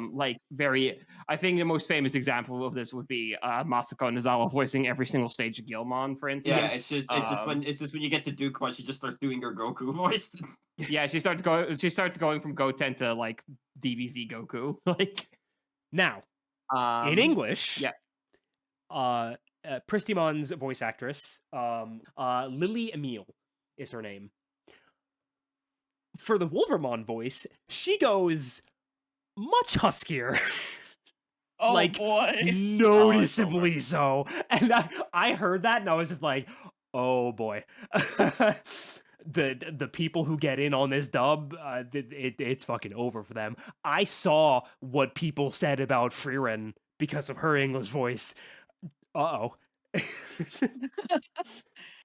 See, It's- Wolvermon is for the straight furries, and then Murasamemon is for the gay furries. Yes. Yeah. Yeah. No, 100. Wolframon is for the straight / lesbian furries specifically, but yeah, no, like 100%. Yeah. Yep. Yeah. So yeah, as an aside, I'm going to talk about the dub just a little bit because I'd watched the first 2 episodes. Again, excellent performances all around. There is literally not a single person I feel is miscast. It's so far. I've only seen, the first 2 episodes. Risa May as Gekomon is maybe the single most perfect casting Digimon has ever had ever. That is just Gekomon, but English instead of Japanese. Like, it is essentially, if Megumi Han could speak English, it is this voice. It is incredibly perfect. Nuts. I am shocked that they kept the voice stick, because typically those kinds of voice sticks are like either not preserved for the dub because they would be annoying, or are preserved in the dub and are annoying as a result of that. Maybe the example of the latter that I will always think of is the one little kid from Star Ocean 4 who just goes K at the end of every sentence. Lemo with, because she ended every single sentence with yo as like a point of assertion, and for some fucking reason in English they decided to make it a questioning K instead, and it pissed a lot of people off. It's a very odd choice from the voice direction and localizer there, but in this case, that like usually they don't keep it, and if they keep it, it doesn't work in English. Mhm. Like, It so will to see eventually, like, not drop it only if it doesn't work. yeah, so to see not only that they kept it, but that it sounds fucking like it just works really well. Like, it sounds fucking perfect is like crazy to me. Mhm. I think I'm not 100% on this. I would have to watch the episodes back to back. I think they use it a little more sparingly in English than they do in Japanese, because in Japanese it's like almost every single line Gekomon says ends with a dana, but in English Dana. they space it out a little more, which I think helps it not become fucking annoying. Yeah. But it is flawless. Like, incredible. Zeno Robinson as Tomoro is fucking perfect. I'm surprised they used him since he's also Taichi. But he does a fantastic job. Again, Tomoro, most normal boy in the world. Zeno Robinson is really good at screaming. Wouldn't you know? Yeah. And the other one I wanted to specifically point out is fucking Jalen Askins as Kyo Sawashiro. Kyo's English Oh voice boy. is so fucking hot. It is like unreal. I need to watch it. Man, it's gonna be a shame when he dies. Yeah. I heard him talk like when he first shows up near the end of episode 1 to deal with the Waspmon, and I was like, oh hello. Just because he does that kind of like low register gay ass little hair twirl you always do. yes, like he does that very low register like threatening thing, and I was just like, hi. Hey. I Oh can my God, hear you the cut- fucking hair twirl, man. Oh my God, you come around here often? Hello. Oh my god. But he's really good. And he hasn't really been in anything else. I think he's had 2 other credited roles, and it was some additional voices in an Octopath game and some Randy from like a DC thing. This is his first like in any way major role, and goddamn, he is killing it. I don't, because I've only watched like a couple of clips of the dub, so I don't have much to say about the actual quality of the dub. There are a couple of interesting things just about this dub in particular that I wanted to mention. Well, number one, that it is happening while the show is airing. Yes. For those that do not know, again, specifically referring to the 2 shows from the 2020s, being Adventure 2020 and Ghost Game, have had bizarre, like just bizarre dub releases. Yeah, I mean, speaking of, Yeah, we Ghost just, Game like, got a got dub that like what, recently. a month ago? Yeah, so really puzzlingly, this dub is coming out not too long after they finally released the Ghost Game dub, but for both Ghost Game and Adventure 2020, they would release these dubs typically about like a year and a half to 2 years after the shows had like finished airing. And would release on really odd platforms. Yep.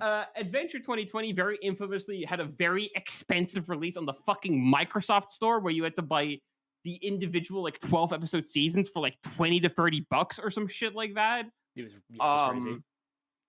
I think eventually it did get released on a more conventional streaming platform, but like yeah. And then Ghost Game, which again came out really close to the Beat Break dub, weird shit going on there. And had all of its episodes released on. Hang on, checking my notes here. The BBC iPlayer in the UK. Yeah. I mean, the fact it's on there is not like surprising because I remember they've got like the rights to stream Pokemon in the UK. Like they've got Yeah. Pokemon. But But it's more it's just like- it was there first. And nowhere else so far, at least. Like I'm assuming at some point it's going to appear on like some kind of US streaming thing, but like not now. And again, the thing that also made us bizarre is that like those weren't throwaway dubs or whatever. They were up until this Beat Break dub, and probably still pretty much on par with this one. I would assume the best dubs Digimon has ever received from a quality standpoint. They are. Dude, Ben Diskin was Agumon, like, hell Yeah. I don't know because I haven't seen the 2020 dub, but the Ghost Game dub is of such a quality that during the evolution sequences for Siriusmon and Canavismon, they have actually begun using the terms super evolution and ultimate evolution during those sequences in English. They hadn't done that yet, which was like a thing in every single Digimon series since the beginning. And they're like doing that now. It's insane. Yeah, finally, that's we're actually- taking Digivolve out back. This is actually I'm gonna go back to that because so obviously those very bizarre delayed releases that have not helped Digimon's like cultural footprint in non-Japanese territories at all. So just the fact that this dub is one of this is like not even just for Digimon. I would argue like the Gekomon performance alone puts this at a pretty high tier for just anime dub work like in general. but then it's also coming out while the fucking show is coming out. So people who only watch dubs for either preference or accessibility reasons, which there is a lot of those, Oh yeah. can hear about this new Digimon show and actually watch it while it is still going. Because I'm assuming like these 5-episode drops are going to be to eventually like get caught up by the time we're like at like 15-ish. I would assume. Yeah. It It So might just be weekly from this point, actually. so that is again a really good sign that Bandai is actually like starting to think about like brand synergy and like taking this fucking IP seriously and like getting it to people who aren't just already like way too deep in the fucking in the fucking grindstone. Hi. So that's really good. Another thing that I've noticed, and this goes back a bit to the super evolution, ultra evolution thing that we're talking about, is that like it really feels like obviously like a lot of legacy dub names are going to stay forever. Like we're just stuck with those. Yeah. But it really is starting to feel like we're slowly like more and more taking the notion of like specific dub terms or just like, you know, like things like dub names and stuff and just shooting them in the fucking head. Yeah. They ain't doing that shit anymore. To the point where I think you pointed it out the other day. In the Ghost Game dub, goddammit, in the Beat Break dub, at the very least, like Gekomon and a lot of the main characters, when they're saying the name, like Gekomon says Tomoro, like they pronounce it like Yeah. that. They pronounce it as it's actually a Japanese name. And Yeah. that's becoming more common in the dubbing space, but shit, man, that was not a thing in Digimon. It never was. Yeah. You know that motherfucker would have been named Tom like years back. His name would have been Tom Morrow. Tom Amaro. Fuck you. God damn it. Tom, I need your e-pulse, you know? One thing I did want to bring up with what you were saying, Bridget, is I wonder if any of this, like you said, is like brand synergy, but also like a part of, you know, Bandai has a couple other franchises that are currently branching out into the English market. Cough Cough, Kamen Rider, and kind of Sentai, not really Sentai, who knows? Man, whatever the fuck that shit is, dude. I don't Yeah, know. I wonder if like Bandai in general is just making a more Western push with its franchises. Seemingly, yeah. I imagine just like the card games' continued success in the West, specifically for Digimon, has like really like ignited like interest in like pushing it seriously. And well, the success of Time Stranger, like they probably have seen Right. this push so far as a success. Like, but yeah,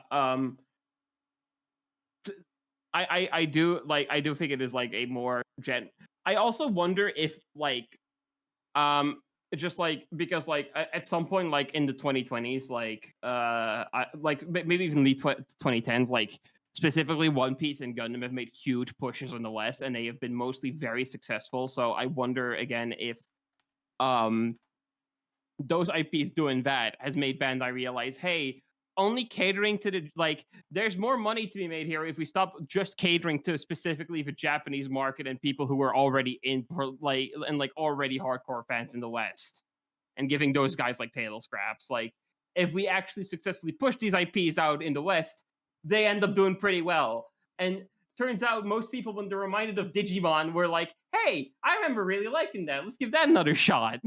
It's crazy. Right. It's wild how that works. It's wild how Especially marketing your fucking thing works out for you. especially when the things that you're pushing are like really, really, really good, like Time Stranger and Beat Break. Yeah, it does also help with the things that they have been pushing out. Like they did not try to sell us like try to relaunch this franchise in fucking Digimon World Next Order or something. Like Ugh. they made sure that like when they were making the push, they were making like products that more than just insane people could appreciate.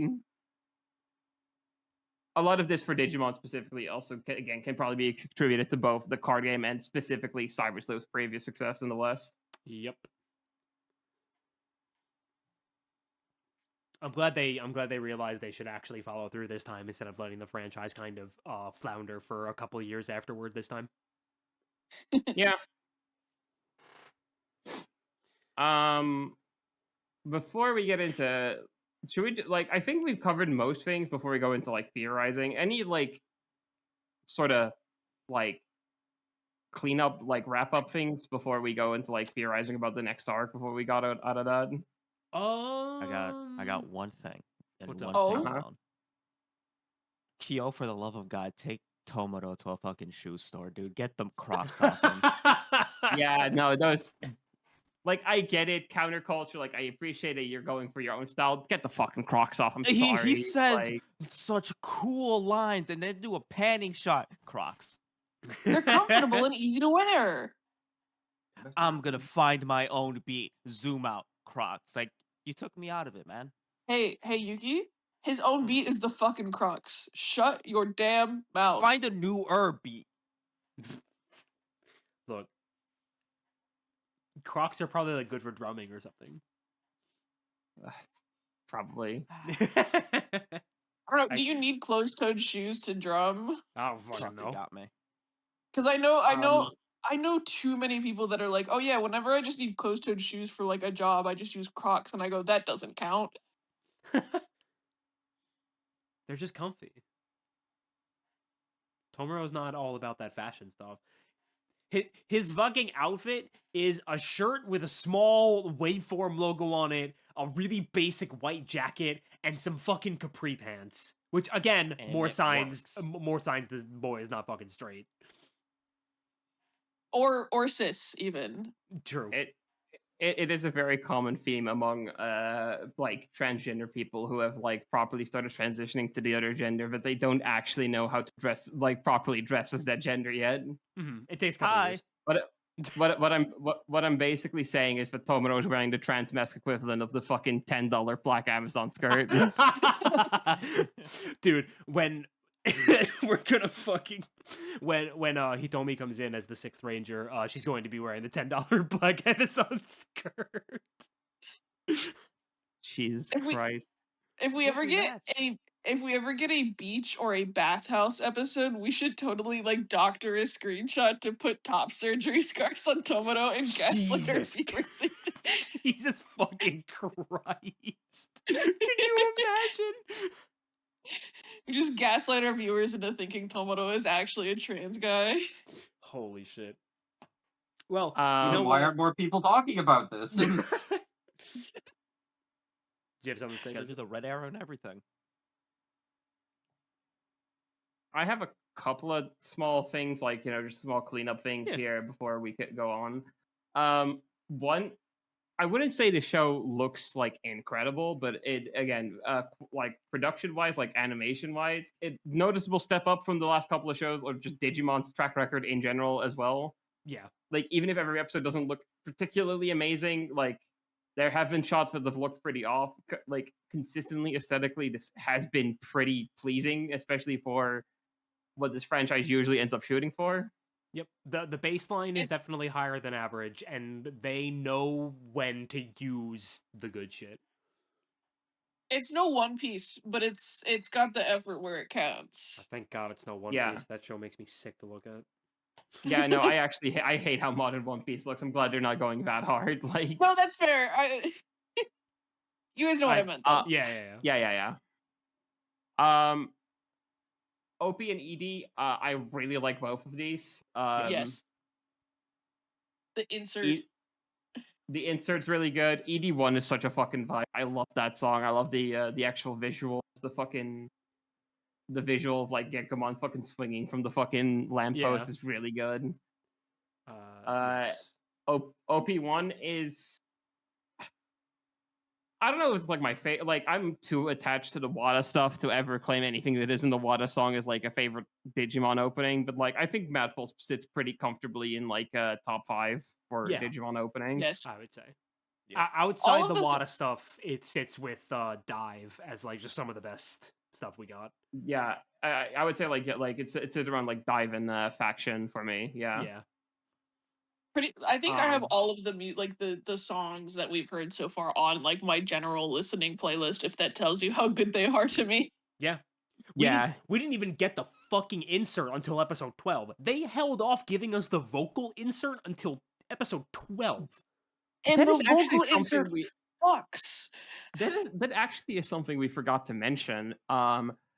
This show, almost a bit infamously, because some people are getting really fucking impatient about this, has finally broken Tamer/Gilmon's record on like longest until protagonist reaches champion. Yeah, it took until episode 12, and even without Tomoro and Gekkomon hitting champion, we didn't get Kiramon or Night Kiramon until episode 10, which was already Yeah. longer than Tamer's.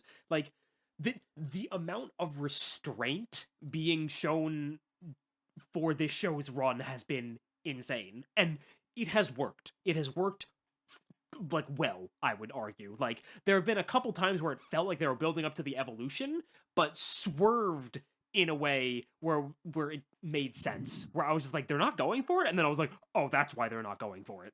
Like, I guess almost like retrospectively, the only thing I could argue is that like, well, I'm fine with it not happening during that. I guess I wish the Pandemon stuff was like at all really factored into when Gekkomon evolves, but that it's not really like a huge thing. Just like things like, oh, that would have been like neat if they somehow managed to tie at least something back from that into that episode. I feel It like also the general feeling of Oh. family is like what is driving it. So it like Yeah. while not directly stated, it's definitely like Something that was everything- like built yeah. upon from the kind of no, that's fair. Just like I guess like a cute reference to Pandemon Yeah. specifically, I think would have been nice for that episode. Really is Mhm. all I'm saying there. It also Uh, like for a while it seemed like our first like Digivolution for Gekkomon was going to be a Dark Digivolution. Yeah. I'm kind Yeah. of glad because I feel like if they'd actually like gone full Dark Digivolution, like I feel like they would have kind of gone against the theme of like learning from your mistakes kind of thing, where it's like Yeah. that was a thing for them to get over, and like it like Tomoro having that outburst shouldn't have necessarily meant that like you've like fucked things up royally. And like obviously if Gekkomon had gone full like Dark Digivolution, like fucking Skull Greymon, Gulus, Megidramon style thing, like that would have been kind of a confirmation of, oh, you should just not have had those feelings. Mhm. That would So have I'm glad sped they- on like a cheap like resolution to it. Yeah. Yeah, so I'm- It would have been a low hanging fruit if they went for it. Yeah, so I'm pretty glad that they like held off on going full Dark Digivolution there, actually. But yeah, I do feel like now that we've established that like it's more like Tomoro's like almost violent impulses that are causing this kind of thing. Like I do feel like it is now in a position where should this come up again, I think we can do like the Dark Digivolution thing where like Tomoro is like genuinely has like a feeling of I want to fucking kill somebody type of thing, like actively Yeah. being like this person needs to die causing it. Oh, it's And definitely gonna happen when he sees Canada. Yeah, because Yeah. it'll be for revenge, and like the whole shtick is like you shouldn't want like revenge is not the answer essentially, Mhm. and that's when you can say these feelings are not okay for you to have. Yeah. Yeah, I guess I almost more mean that like the feelings that were like presented during the Right. the almost Dark Yes. Digivolutions, I think would have been bad to like be the catalyst for that, but like Mhm. I think there is room in Tomoro's character to go that step too far and cause that to happen, and it Yeah. like Right. that feeling pretty justified. But I like again, I think the stuff presented in this first core would have been not like it would have been sort of a bad mismatch, I think, to have had those lead to a full on Dark Digivolution. Those No, motherfuckers I think you're played us- exactly right. Those motherfuckers played us 3 times. 3 fucking times they played us. I think Bridget's exactly right because like if you look at Gekkomon and go, I don't think you should have been born, and then that leads into the Dark Digivolution. Like, yeah, that's not good. Like, Yeah. that's probably not a great resolution. But then if you go, core 2, core 3, or whatever, and Kaneda comes up and is like, haha, I stole your brother, I killed your brother. Then we can go, okay, Tomoro, don't kill people just because they hurt you, okay? Yeah. Like there's a process to these things, and I don't think jumping straight to I need to kill this fucking guy is really the way we should be going about this. Right. Yeah, Even if it is totally Um. justified and you should kill this guy. it is also I think really funny now though, because if this is about like say the end of a chorus, sort of like where we get each like stage of Gekomon specifically, which I feel like is where we're heading, Probably. with how clearly this is structured around 12 episode arcs. It is really funny that Tomura and Gekomon's progression through their forms will be exactly the same as a main series Kamen Riders like protagonists forms. It's funny that they're setting it up all this because because obviously they're selling the concept of Digimon to kids, but like the show doesn't have toys. This doesn't have a Digivice to get kids Yeah, to because go out and what buy. are you gonna sell them? The fucking egg? Like, Okay, but let's be real. If they released like a kind of working Sapotama, even if it was just like a lamp with a cool screen, I would totally buy one. I mean, yeah, 100%. But yeah, probably actually. hey, I'm kid, just buy our eggs. Normally I'm not like this, but they really need to be merchandising the show more. I'm that fucking Gekomon plushie, but like the voice actors get the hold. You need to mass produce that shit like yesterday. Yeah. I need would to buy that. spend out the ass. I would pay like triple would pay digits for that. I would pay absurd money for that specific Gekomon plush. Like, are you kidding me? Look at that thing. We 'Cause, like, let are me think. getting the keychains and like Yes. small plushes, but that's all we're getting so far. Like Yeah, no, 2020, 2020 didn't have one, and the Ghost Game had I guess just use the vinyl bracelets. Yeah. Yeah. I'm assuming we're gonna get like a V pad that has like all the glowing dawn. I mean, yeah, they'll be stuff a on V-Pad it. for sure, but like, And obviously, like like they're a also merchandising dedicated, this. like a dedicated beat break Digivice. Yeah, I guess it would just They be haven't like done one of those a in like forever. a Sapotama toy kind of thing. Obviously, also they are merchandising this specifically through the card game having a glowing dawn starter Yeah, deck no, and it being. they finally figured out how to cross promote this shit. Yeah. They finally figured out how to like specifically market this through the card game after Ghost Game was a fucking travesty in the card game. Like, Oh, holy to be fair, shit. they did it good. Well, they kind of did it good with the beginning, but they only really did the one set, and that was it. Yeah, it was also easier because that was a movie where just like all the Yeah. shit was out immediately. Like the problem with Ghost Game was like they clearly did not know how to like do that while like not just immediately throwing out everything for like in terms of like Digimon forms that like haven't been even revealed in the show yet. Seekers did it pretty good. They did it pretty good with the Seekers stuff as well, and Liberator. Yeah, Seekers and Liberator, they were just able to put all of it out there immediately. It You can seems just that like drip feed it throughout the sets.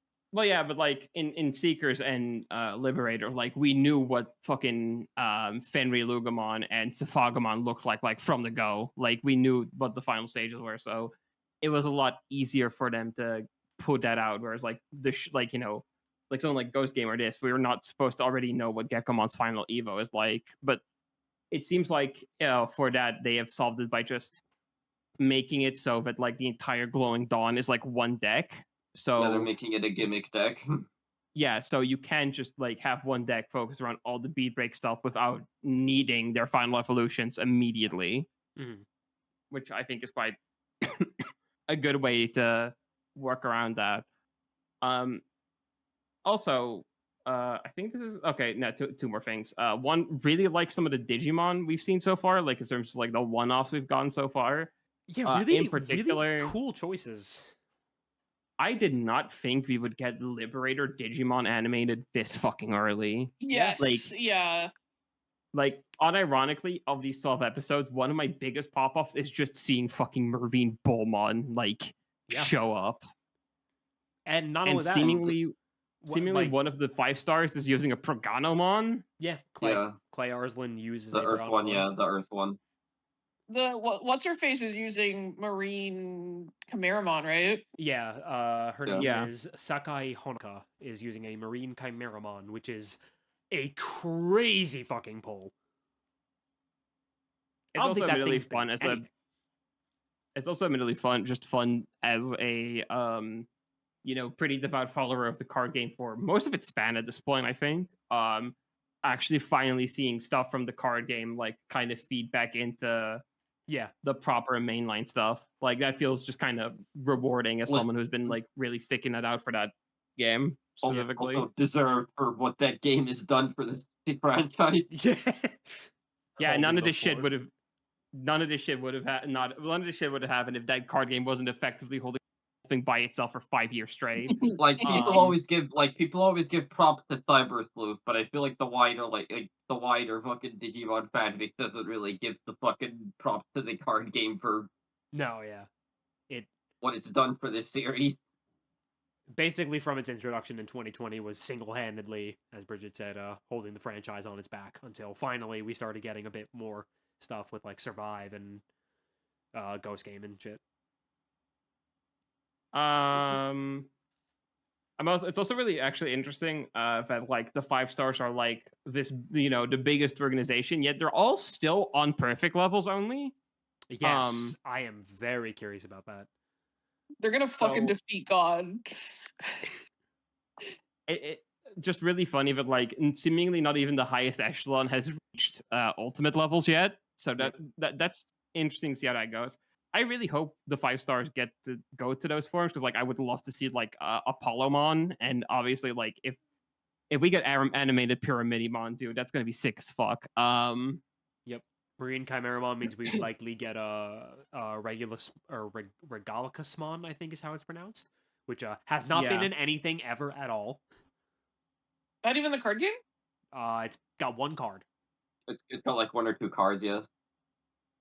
And this is my last one, I swear. So speaking of things from way more recent than I figured we would see in like proper mainline products like this.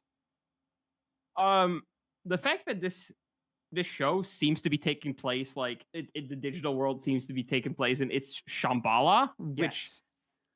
was also a thing that they revealed in our massive fucking hiatus. Oh God, yes. There's a whole. Oh, I think we right. talked about it in. Oh my God, I never put that That- episode up because it that really thing wasn't you didn't relevant. upload. Yeah, because it really wasn't relevant. Yeah. What episode? What are you talking about? This is the newest one we recorded. That's true. Yeah. We didn't record anything in the meantime where we just talked Don't about worry about current it. Digimon news. There's but no there is no DigiVerse DiveCast Lost Media. no. This will be the second episode that I just never edited or uploaded because by the time I was able to do so, it was already outdated information and wouldn't have mattered anyway. Yeah. Look forward to the time, stranger. Spoiler cast in like 2 weeks. That's real. That's real. That is happening. It's fine. It's fine. That game's gonna be evergreen for a bit, at least while the Oh, yeah. DLC is still Oh, yeah. coming Yeah, out we and still like got, people are like- still buying it. I mean, by the time we put it out, what the second DLC should be coming around now? Yeah. Just about, yeah. Well, the game is still very much Roughly, yeah. receiving active sales, so like yeah. Anyway, Um, point being, the digital world Shambhala was introduced during our hiatus, which has a whole Royal Knight equivalent called the fucking why can't I? It's the Tente. Fuck, I don't remember the second word. Let me look it up real quick. I want to say it starts with a B. I think it's an 8. Tende Hachibashu. I am Tende completely Hachibushu. fucking wrong. Yep.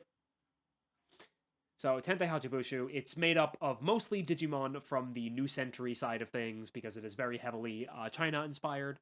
However, Ryugumon from Liberator is actually one of the 8 Digimon that is part of this. That might be why it was here. Yeah, Because that's Green Bullmon's the prevo for Ryuguma. Yep. So is Kageyamon from Liberator Yes, as well. which is actually. also Yeah. why I'm very excited because that means Kageyamon might also be represented within this series. More importantly, though, Amaterasumon, please God. Also, a fun thing to note about that Royal Knights equivalent is that it effectively has Susanomon functioning as the like Imperial Dramon Paladin mode of that Yes. group. Yep. And it seems like the current Omnimon of that group is fucking Shakamon. Seemingly, which yes. is an insane like for those who don't keep up with fucking Digimon power scaling, is actually one of the most insanely busted Digimon ever created because he can literally not. He can literally not Shakamon. It's it's a Digimon who effectively doesn't lose a fight because if by the time you try to fight it, he just turns you Buddhist. It's really funny. Yeah, it is essentially the Buddha in Digimon form. I really hope we get to see fucking Shakamon in this show, dude. That would be fucking insane. I mean, technically, Shakamon can go from Gokumon and similar lines, so. But Just yeah, saying. so Like, I'm just glad there's a lot of it's not tied to Frontiers that'd be anymore. cool. But yeah, so hey, one of the fucking spirits is here. We'll talk about that in a bit. But yeah, so seemingly Oh, with right. a lot of the Digimon choices and some of the other stuff going on, it seems like the digital world, this like, because there's the normal Yggdrasil one, there's Iliad, which we saw in Time Stranger, and there's Shambhala, and it really feels like this one takes place specifically in Shambhala. Yes, almost certainly, because Murasamemon is also a Shambhala Digimon. Yeah, he's very clearly Shambhala Leomon, so like yeah. Okay. And so now we can start talking more about future predictions and how we think the show is going to go, because fuck, there's so much to talk about. Oh my god. Oh my god, there's so much to talk about in regards to exactly this. So, let's establish what we know first. So, they've already kind of given us an idea of what the second core of the show is going to be like, because they released a key visual for like Arc 2, which is something they usually don't do. It's kind of crazy. They're just like hyping us up for this next arc, which is odd to say the least, but cool of them to do. They're about to start like competing with like a rival cleaner team. Yep. So this is the it's just referred to as either Team Tactic or just the Tactics. So it is a rival team of cleaners. I'll make this take up like more of the entire space. Oh, Goodimon is below you. Oh no. No. Okay. So there's a lot of interesting stuff happening on. We also know all their names. Yeah. I don't think you need to go for the individuals. Name them. Yeah. So the seemingly like main guy of Tactics is a boy named Soda Raito, who is the according to the information we know, the self-proclaimed leader, and his partner is the Monodramon, which is a neat choice for a partner Digimon. Not uncommon, because we had Dio and everything. The other three are really where things get a little more interesting. Real quick to point out about Monodramon is that obviously him being the main one seems to be in rivalry even in this game with Gekomon. And sort of the neat thing, and I didn't fucking think it is Carney thought of this obviously. Was that obviously beat is a huge thing in the show, and like even Gekomon has a move called Smash Beat. Yep. And Monodramon has a move called Beat Knuckle, which might be why Monodramon was specifically picked for this. Yes. And I also kind of think it's fun to point out that I feel like the tamer for Monodramon kind of looks a little bit more like a conventional Digimon protagonist than Tomoro does. Yes. And again, the tagline is perfection versus freedom, and you can see all their outfits are like very, given their team's name of Tactics and their attire, they are very clearly like a more hardline, like almost military style, like militant type stuff. Yeah. And again, this kind of falls back into like their partner choices too, especially with the GNC as fuck Granite. That's the only way to know. It's just Granite. And their partner Ludomon character. Yeah. And their partner Ludomon. Ludomon is my favorite pick here, by the way. Yes, really cool. I really hope at some point we get the Ludomon without all the armor on. God. Oh yeah. I'm not expecting to get a huge amount of this Digimon on screen. Oh yeah, but, by the way, I just need a glimpse. Kirobmon has a naked Gammon equivalent. The hood comes off. Oh, don't fucking No. Yes. So really, so talking about Granite for a bit, his character description is that his like the thing he keeps, or they, I will say they keep themselves busy with is finding a place to die. Yeah. So, based on what we know about Granite, I think they might actually be intended to be non-binary, or at least Maybe? Maybe. I mean, Hard to I mean say so far. the Digimon are all like quote unquote non-binary, so like I wouldn't be that surprised. Like, it Yeah, because like especially Gekomon, they've been very diligent about like making sure Gekomon's referred to by they them. Yeah. Like, yeah, like Japan is not the most progressive country like by a long shot. But like there has been like more and more frequent like iterations of non-binary characters in media, specifically from some Bandai properties. yeah, like both Zero One and Sentai have had like out and out Yes. non-binary characters, which is fascinating. I do think there is like specifically a thing where it's like it gets a little bit more dicey when it's like hard trans femme or trans mask, but like Right. gender neutral characters are typically like they're you're pretty free to include a not like a gender neutral esque character or like like a non-binary one like that specifically doesn't stir up nearly as much as like again either like a hard trans character or a hard like gay slash lesbian character Yeah. Yeah. Which is from incredibly what funny. I understand. Yeah. Yeah. I also hadn't known that we did have actually like small profiles about each member, including their ages, which is really funny because big buff man with the Gigasmon there is named Seraphi Naito, and he's 30 fucking 5. Oh my god. Holy shit. He kind of looks like the Kaiju number 8 protagonist, so that sort of checks out, I guess. That's actually true. Also, again, I need to stress this. Partner is fucking Gigasmon, by the way. That's a spirit Digimon? What? So I mean, he was for in Ghost for me Game. and all the other viewers out there that don't know what the fuck that is, what the fuck does that mean? So That's the hybrid generally, Digimon from Frontier. yeah, it is unusual to say the least for a hybrid Digimon to appear in anything outside of the context of Frontier specifically, even within like the games. You usually only get like the Agunimon and Yeah. stuff. Yeah, they usually only let you have a Agunimon and fucking Lobomon because they're the main ones. They don't really want to bother with the other ones. Not just because of the whole like humans turning into Digimon thing, which Gigasmon isn't even really a part of because he's evil ones, but they didn't turn into in Frontier. But also just because he's part of the 10. I always forget what it's called. The 10 Ancient 10 Warriors. warriors. Just 10 Yeah, warriors. 10 Warriors. 10.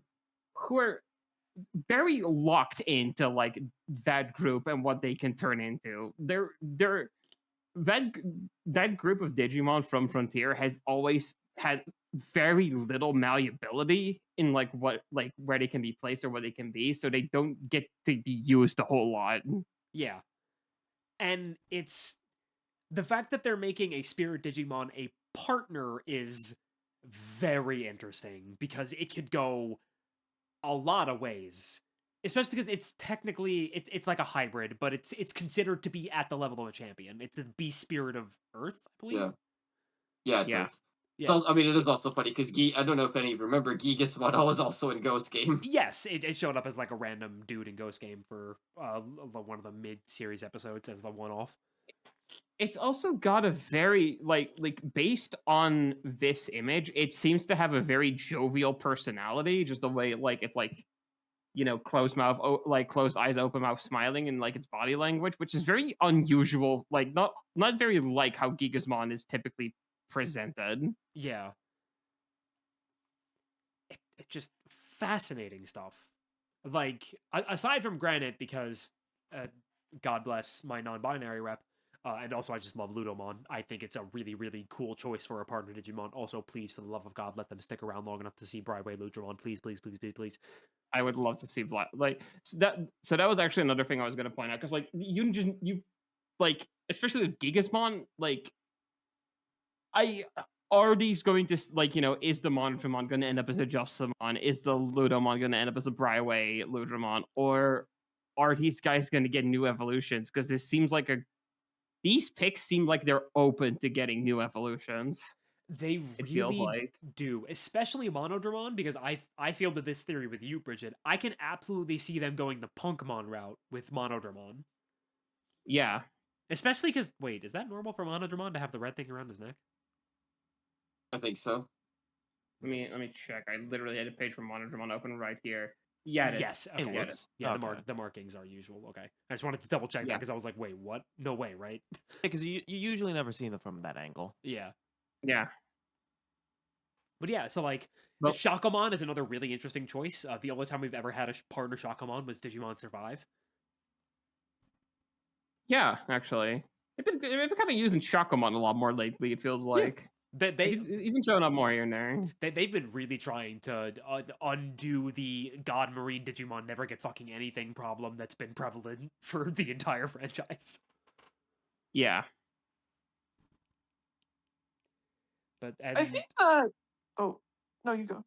and then Shakamon's partner is Kanama Hotaruko, and she is 18. Apparently, She's cute. she's career oriented and she hates large dogs. Oh, she fucking hates Murasalemon then. That's Oh, gonna yeah. be Yo, that. look at yo, check out this cougar mon. So Oh, funny shit. Oh enough, fuck. A she, Oh, fuck. Cougarmon. she is seemingly in a position to be Makoto's rival, which is Yes. interesting. When I first saw these character designs, I guessed the Tomoro and Kyo like dichotomy, like Yes. I guess Yeah, that one's foils. pretty easy to.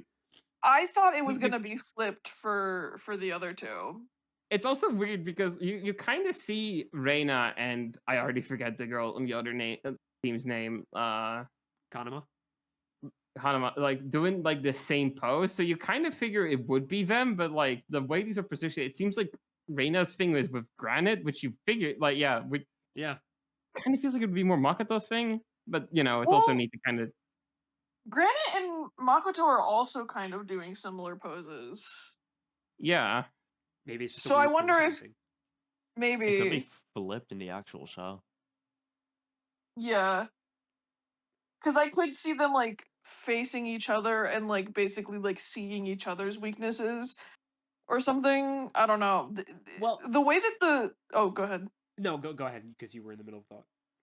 Oh, I was gonna talk about the caption. So if you have anything else to talk about on this, then So, just because of the brief like descriptions we've got of each character, they do seem to be pretty okay foils for Makoto and Reina. Like with Granite constantly searching for a place to die and just being like a very laid back and like kind of level person, and Reina being so like high energy and just a very lively individual directly to contrast them.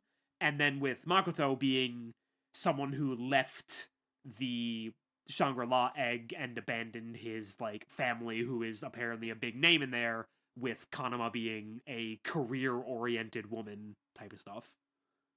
Yeah.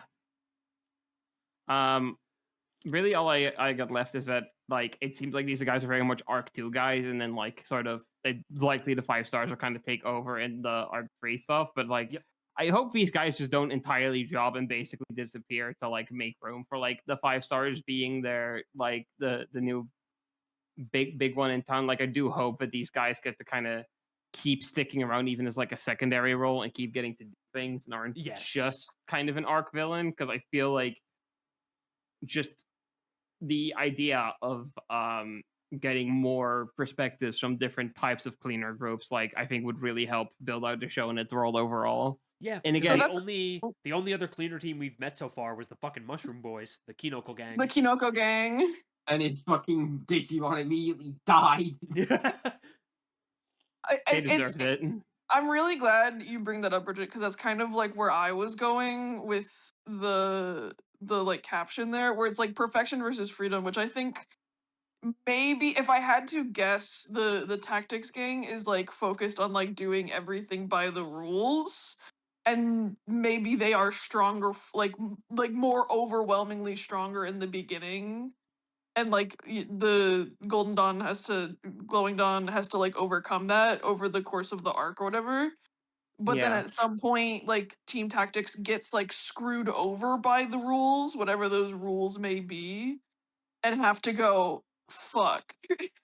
We Like, need to Probably like have like the World Union like change up the rules like last minute on something. Or yeah like on a bouncer. Yeah. have the rules screw them over for them to go, actually, yeah, we don't want to be on their side anymore. We want to be on your side now. And have them face like a much bigger threat together. Mhm. That's my thoughts.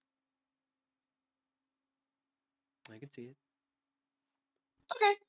It would especially be nice because like I feel like again and speaking like in key theme of some of the things I talk about of like this show is kind of bringing back that like I feel like past modern Digimon shows have lacked is like I think like just getting more human perspectives on the situation on just like the world and situation in the Digimon show is also a thing I feel like the past couple of shows have really sorely lacked. Like in particular, Ghost Game, like the human cast outside of like the main three was effectively Hero's dad. His two dipshit friends with like the exact same personality, and like really two friends with the exact same personality. Like Yeah. so, just getting more actual humans involved, all of which who have their Digimon, like just with these two groups alone, is like really, really like welcome here. I did have another thought. Okay. I think there is some hope with Team Tactics staying around after their arc is finished, if only because we already have like a whole like house full of baby Digimon that are like waiting to be like essentially used is how I saw that episode. Yeah, we got a Like, Chekhov's gun. Like Narinso is absolutely a Chekhov's gun. like Yeah. there is almost like in my head I can almost see like a like literally like second to last episode, all hope is lost, but then something happens and like 30 Digimon appear on screen and are like, we're here to help you. I mean, something has to happen to that place when Kyo dies, regardless. So, like, Yeah. Right. no matter how you put that thing, like that's a fucking Chekhov's gun if I've ever seen one. My That place is getting like bombed or something. Yeah, like my assumption is that at some point the Ministry and World Union are going to learn of Nirinso's existence, and their reaction to that information is going to sway a couple of people into the Bomb is this how they're fucking treating Digimon? Are we Are really we the baddies? exactly literally doing the are we the baddies thing when they're just like, yeah, bomb the children. Bomb them all. Oh, you have an orphanage for abandoned digital monsters? We should nuke it. And a couple people are just like, I Wait, I would, hold I on. would, I would assume that like those guys coming in for the heroic save is how that goes. Because I imagine the show is not going to predict a fucking nursery getting bombed Yeah. effectively. So like, hold on. Actually, Brain that blast. just made me. Well, Oh, you go first, Momo, because you started talking first. maybe I missed a thought, the mentioning somewhere on this, but like that does make me also think because like the only reason they're allowed to use their Digimon is because they're cleaners. So if someone Yes. decides to like they don't want to be a cleaner anymore and they're just like I'm gonna go, well they're fucking will they like threaten to like just like hey we're gonna repossess your Digimon if you fucking stop being a cleaner. Yeah, I think so. beyond repossessing it, I think they would just outright say, okay, then hand over your Sapotama, we're fucking killing your Digimon. Right. yeah, I thought they said as much with Tomoro or something like that. I can't remember. They didn't say what they do, but it's just more like you get to keep the Digimon as a cleaner. They didn't really Yeah. go further than that. I don't Right. think. You're My branded other a thought, criminal if you don't become a cleaner. my brain blast moment that I just had was, what if they get Team Tactics to attack the baby Digimon house? Oh, And Jesus Christ. the thing is, I look at the character designs and I go, these are people that I think maybe are trying to do the right thing in like the wrong way, and then they get some misguided. fucking We gotta help from the So- inside. some fucking real Sasaku Gururugi work from the inside type shit. Oh, it makes sense. They're the one. They But- are gonna bomb the fucking nursery. So They're gonna my launch the idea being, cringe nuke at the Digimon nursery. my idea being, they get told, hey, Glowing Dawn has something like dangerous Digimon here at this location. You need to go and kill them all now. And then they go, okay, that makes sense. We've been against Glowing Dawn the whole time. Let's go do this thing the world, whatever they're called, tells us to do because we've always followed the rules. That's our thing. And then And they show up and then- it's a house full of babies, and they're like, "Oh, wait a minute." Exactly. the And baddies. then that is either like the first event or like the breaking point event of them going, we can't do this anymore. Yeah. No, I can 100% see that being the case. Okay.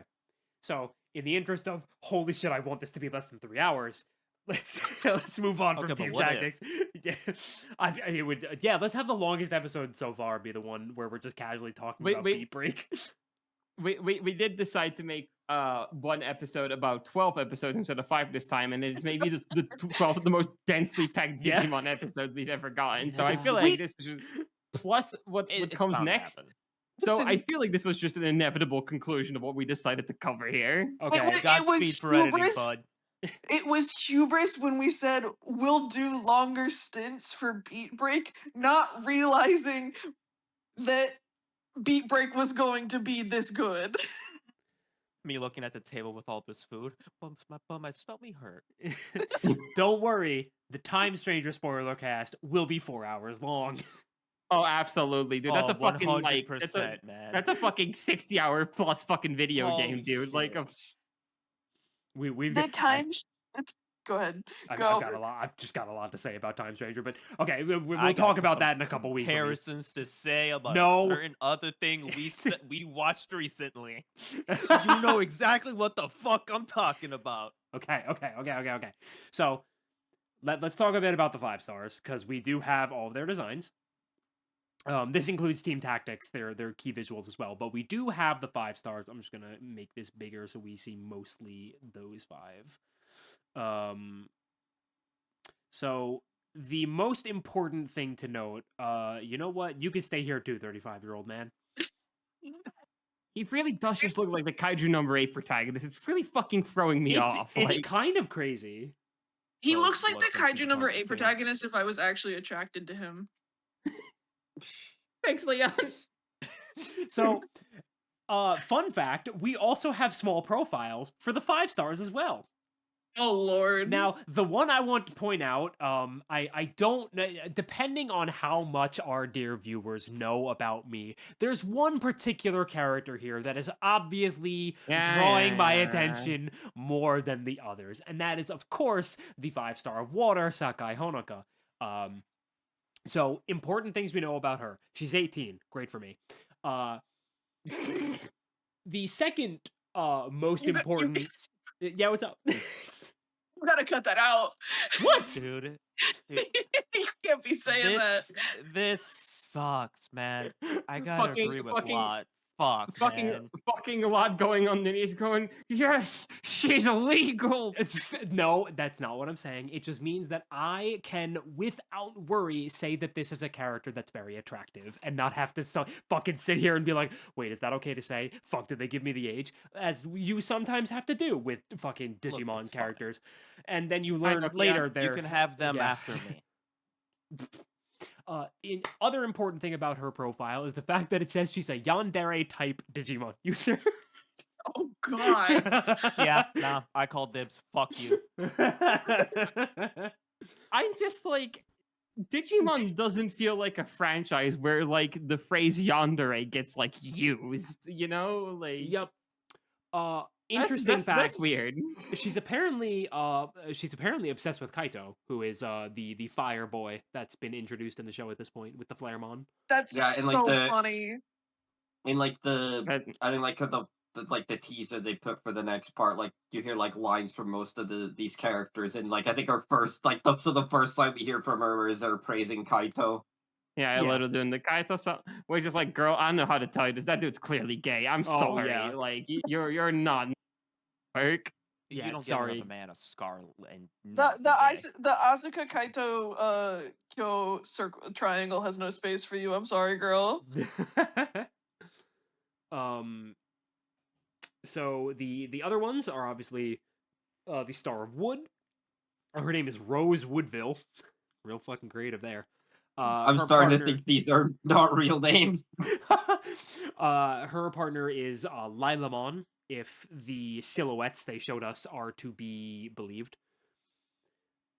She an evangelist of beauty, harsh on anything that doesn't meet her standards. So she's very much a perfectionist and the type of person to be very kind of, self-satisfying. Oh, that'll Uh, be fun. Yep. Then there's the Earth guy, who's Clay Arsland. That is Paganamon's partner. He's an entrepreneur and greedy as fuck. This guy definitely sold crypto. I was about to say he looks like one of the fucking people I work for. He's definitely a tech bro. Wait, sorry, missed a very, very important fact about Rose. Maybe the most important fact about any of these characters at all. Is it She's her age? 40. Rose is 30 years old.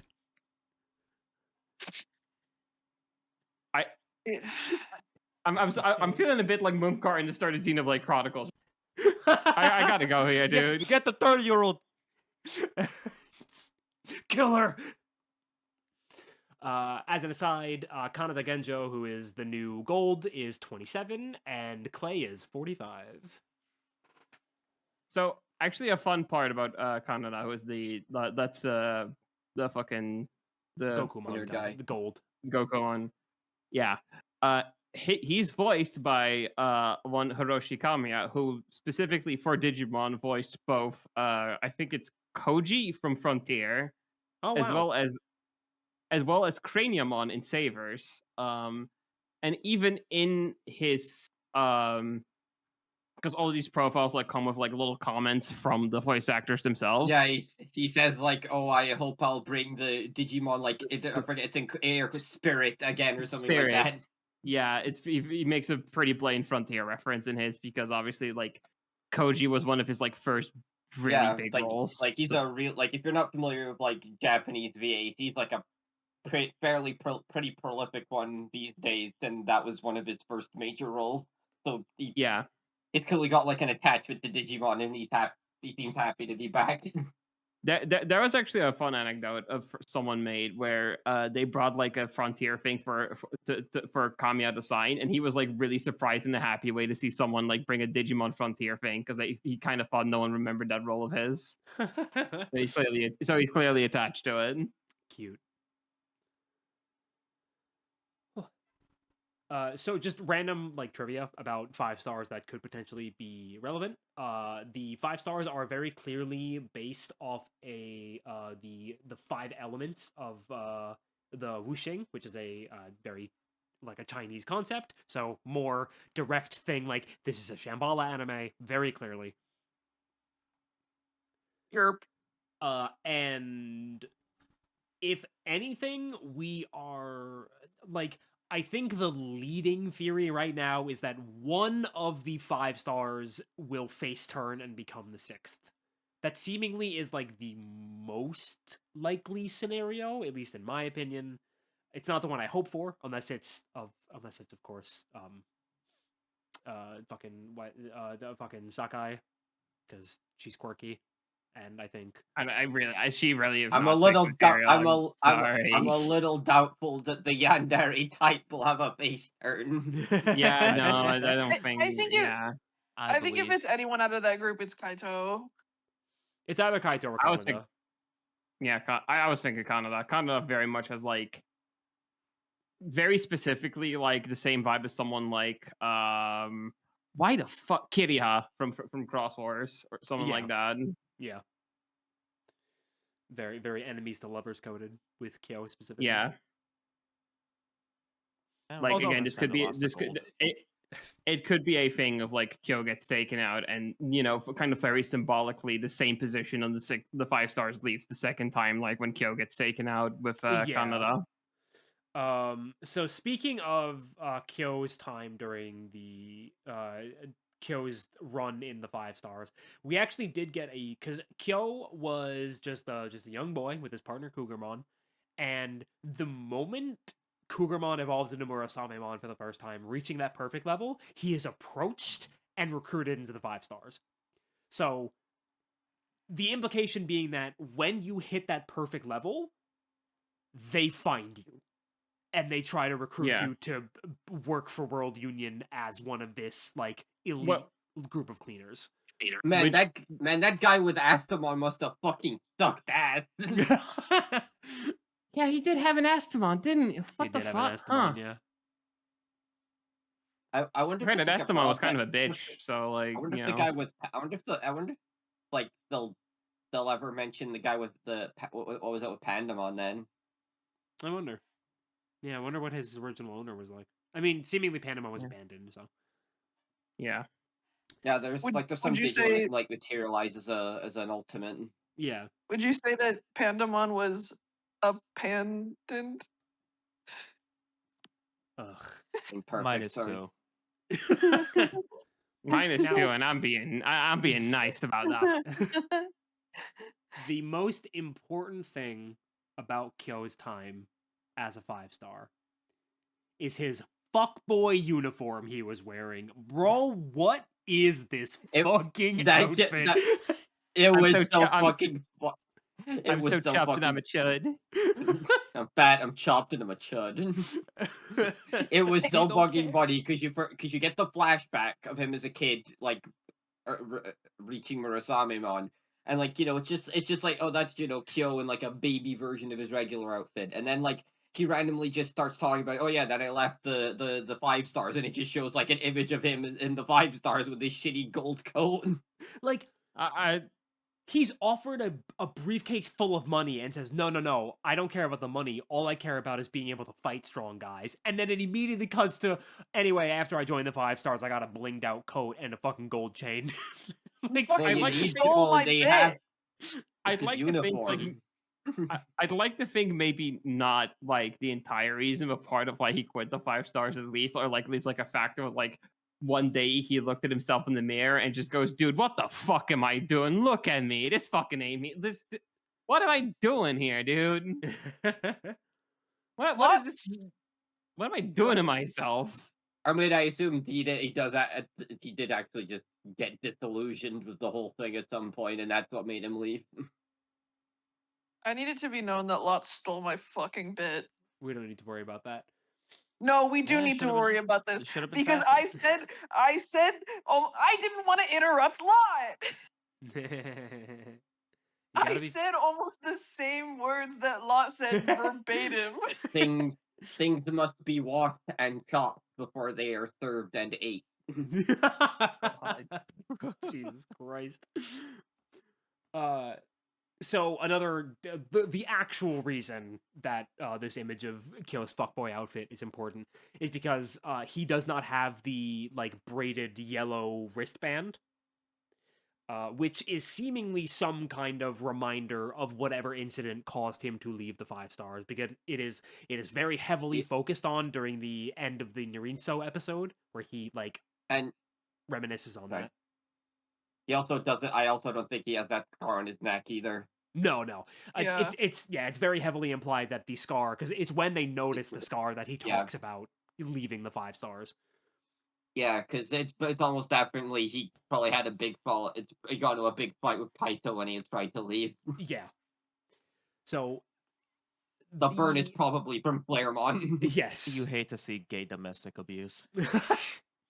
So my current theory, and as far as I know, this is not like this is like a fairly like common assumption, is that something happened involving Asuka, and that is what eventually led to Kyo leaving the 5-stars. Potentially the death of Asuka's Digimon, or the death of Kyo's Digimon, if Cougarmon is apparently Asuka's Digimon for some reason, even though he had him back when he was a lot younger.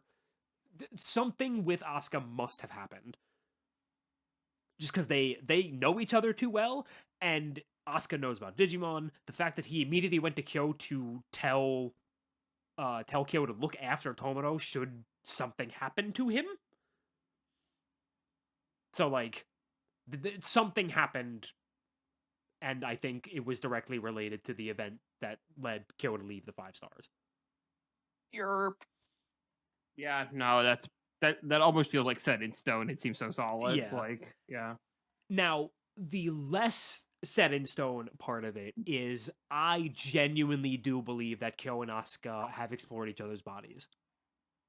No, I would agree with that. Yeah, 100%. Yeah. Maybe not in a like stable relationship way, but like at least in like a college fling type of way, you know? I Absolutely, think yes. I've had threesomes with Kaito. Are you kidding me? Okay. No.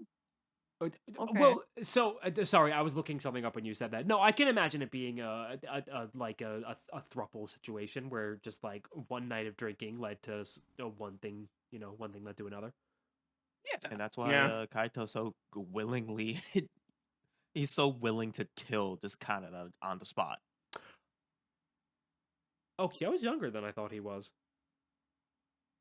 How old is Kyo? Kyo's only 22. Fuck you. Fun fact: Asuka, That's at least a 25-year-old. Asuka, also 22. Fuck. They could have explored each other's bodies. I am now even more. I thought Kyo was like almost 30. Wait. How old is Kaito? I think Kaido I is think also he's 22. I think I thought he would be a little He's younger. 22. Okay. Those three were definitely like college buddies or like high school buddies who, No, yeah. Wait, guys, what if they were bandmates? My God, they were Oh. bandmates. Oh my god. Holy my God, shit. Dude, the beat! The beat! Oh god. The beat Like, they broke They were up. beating something. The beat the band the beat broke up, guys. I'm not even joking. I think that legitimately might be what happened. I think they legitimately might have been a That's band Tomono together. Because Tomono even mentions like, hey, you had to like abandon your band when like our Oh parents got my- arrested. Oh my If fucking I gosh. called- If I called that, I'm getting myself a cake from Publix and eating it all in one sitting.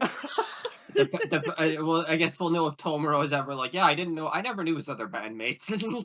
Yeah, just like you left your band. I mean, who knows? Kaido might have just looked different back then.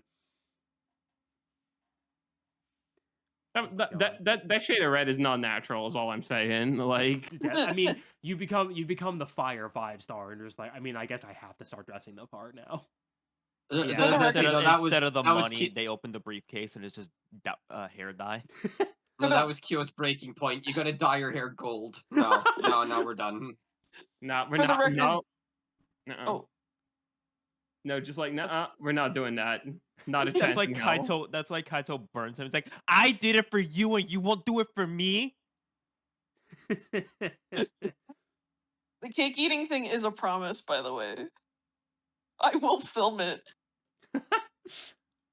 I will hold you to this. Okay, we will.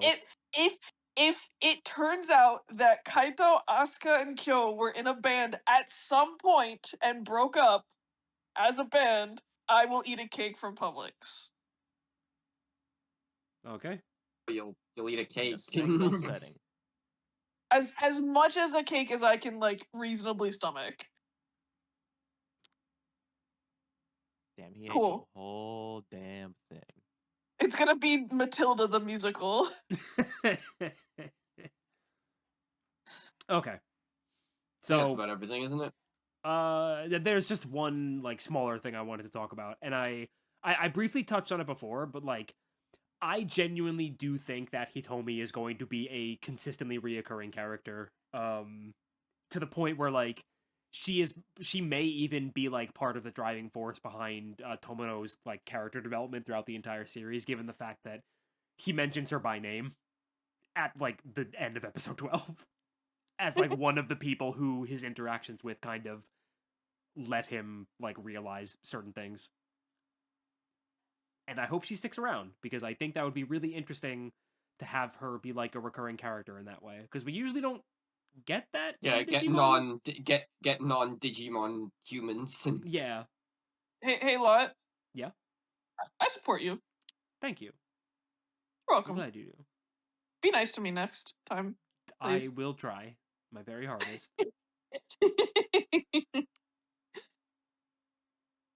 Okay. Do we have any other off the wall theories aside from T for T, Het, and Gay Thruple? I mean, fuck, dude. You're asking me to fucking follow up on a lot. I think we've milked it all for its worth. Milked it all for all it's worth. Vortex Warrior Gekkomon Final Evolution. That's all I got. I want that to happen so very badly. Either that or some sort of like new keyword. I think I can see the Gekkomon line getting a new keyword. Like, because like the recurring theme for Gekkomon's line so far, like even with Armalizamon, is like it's very like agile and like movement focused. So I wonder if that'll be. Right. That does actually remind me. In episode 12, they had Gekkomon's like little baby form Gekkomon show up, and it's the cutest fucking thing ever, dude. Yeah. Oh my god. It's really The good. little scene where he It's so the cute. little scene where he like hides from Toboro because he's scared like breaks my fucking heart, dude. It's so oh man. Yeah, there's so there's like an insane amount of emotional core to the show. Like just like actual genuine like like I'm trying to think of the right word here. Just very emotionally resonant moments. Like more than Yeah. I'm used to in a Digimon show. Like the entire thing with Pandamon is like insane. I was like shocked it was happening. Those episodes made me cry. Yeah. The soundtrack is just talking a bit about the staff. Like the soundtrack has been incredible, especially because like the non-vocal insert songs, the composer is the same composer for My Hero Academia, and it's very fucking obvious. And Apothecary Diaries, Kobayashi. right? Yes. Yeah. Also Gundam Build Fighters, which I feel like that's like, you know, another Toyetic show, so that one's pretty relevant. He fucking even if you don't give a fuck about Gundam, listen to the fucking Gundam Build Fighter soundtrack. This dude is a Wait, fucking incredible composer. I'm wrong. The My Hero Academia thing was a totally different show. I got it confused. Ah. It's the JJK It's the- composer. Apothecary Yeah. Diaries. Oh, that was it. Yeah. But really, really nice, like the EDM soundtrack. Very, very appropriate for like the setting and the vibe. It's really, really good. And then, of course, like for me personally, the biggest emotional hit was during the end of episode 12, where Tomoro brings Gekkomon in to visit Asuka with him, and he specifically introduces Gekkomon as the newest member of their family, and it almost made me cry. The fucking made me face cry. Gekkomon Fucking makes after smile, the fact. dude. Yeah, Yeah. it hit really hard.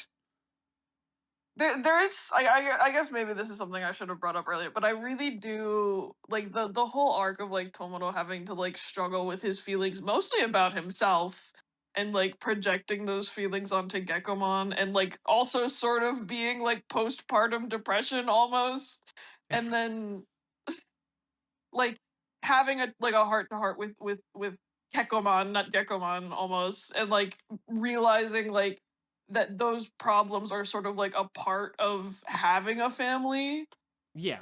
and like you have to like deal with them correctly or else these things will fester. Mhm.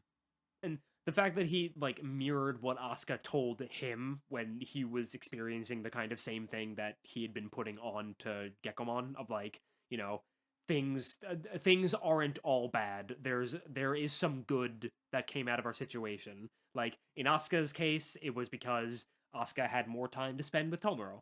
And then Right. Tomoro, you know, he reflected the sentiment saying that like, yeah, like things are really bad right now, but hey, I met you because of all this, and that's in my book a good thing. And I was like, oh Jesus, I'm gonna die.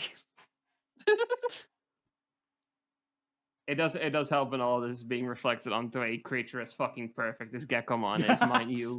But True. Yeah. Beat I Break think good. Beat Break is very fucking good. This is gonna be an all timer almost for sure, unless they totally fucking fumble it somehow. which it's Toei, it could always happen. It could always happen. It could always happen, and we should always be fearful for it to happen. But if it doesn't happen, we're fucking popping those bottles, baby. Yep. We'll let you know next week when the first episode of Core 2 starts. I feel like we won't be letting anyone know until 12 episodes from now.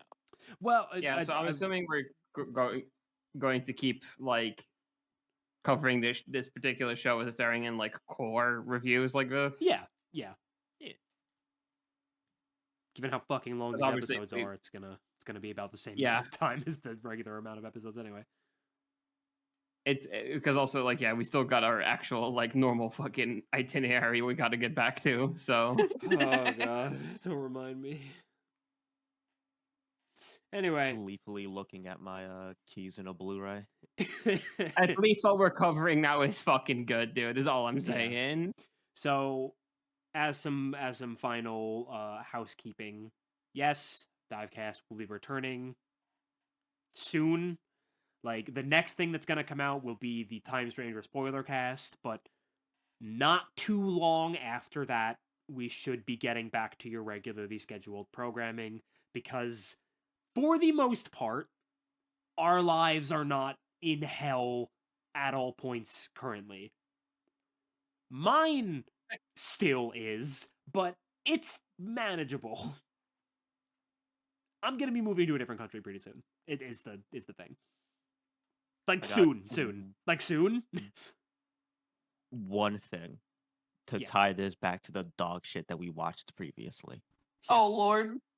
Oh dear. You know, it's really nice watching Tomoro actually have a reason. It's like, hey, maybe I don't want a Digimon because collateral damage and it fucking meaning something.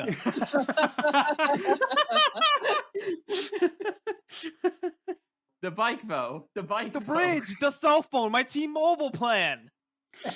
Dude, the fucking highway overpass. Oh my god, people's commutes are gonna be so much harder. Oh No, that's my favorite fucking grocery store that it's gonna destroy if I fight it. No, they're the Oh my only God. place that has Honey Crisp apples. My fammy chicky. No. No. We're so mean to Ty. He deserves He it. fucking does it. If I have to watch Try again That- within the next 5 years, I'm gonna kill myself live on this podcast. That guy wasn't that guy was not Taiji Yagami. That was fucking Todd in Try. I don't know who the fuck that was. That was not Exactly. Taiji. You get it. You get it. You understand. My name is Todd, and listen to my fate when it just cuts to the bridge. Now, when we record for the Kizuna movie, we just don't talk about Try whatsoever and pretend it doesn't exist, just like the official timeline. we don't bring up I was- makeup. that'll be We don't bring that'll up be that re- shot. That'll be really fucking easy. Those movies do the same thing. Yeah. Yeah. It's kind of weird that they brought up some random girl with a weird cat and they focus on that for like 3 seconds. Huh. Something must have Oh, happened hey, in between Wallace. episodes. Anyway, My friend Wallace from America. Okay. Okay, everybody. So yes.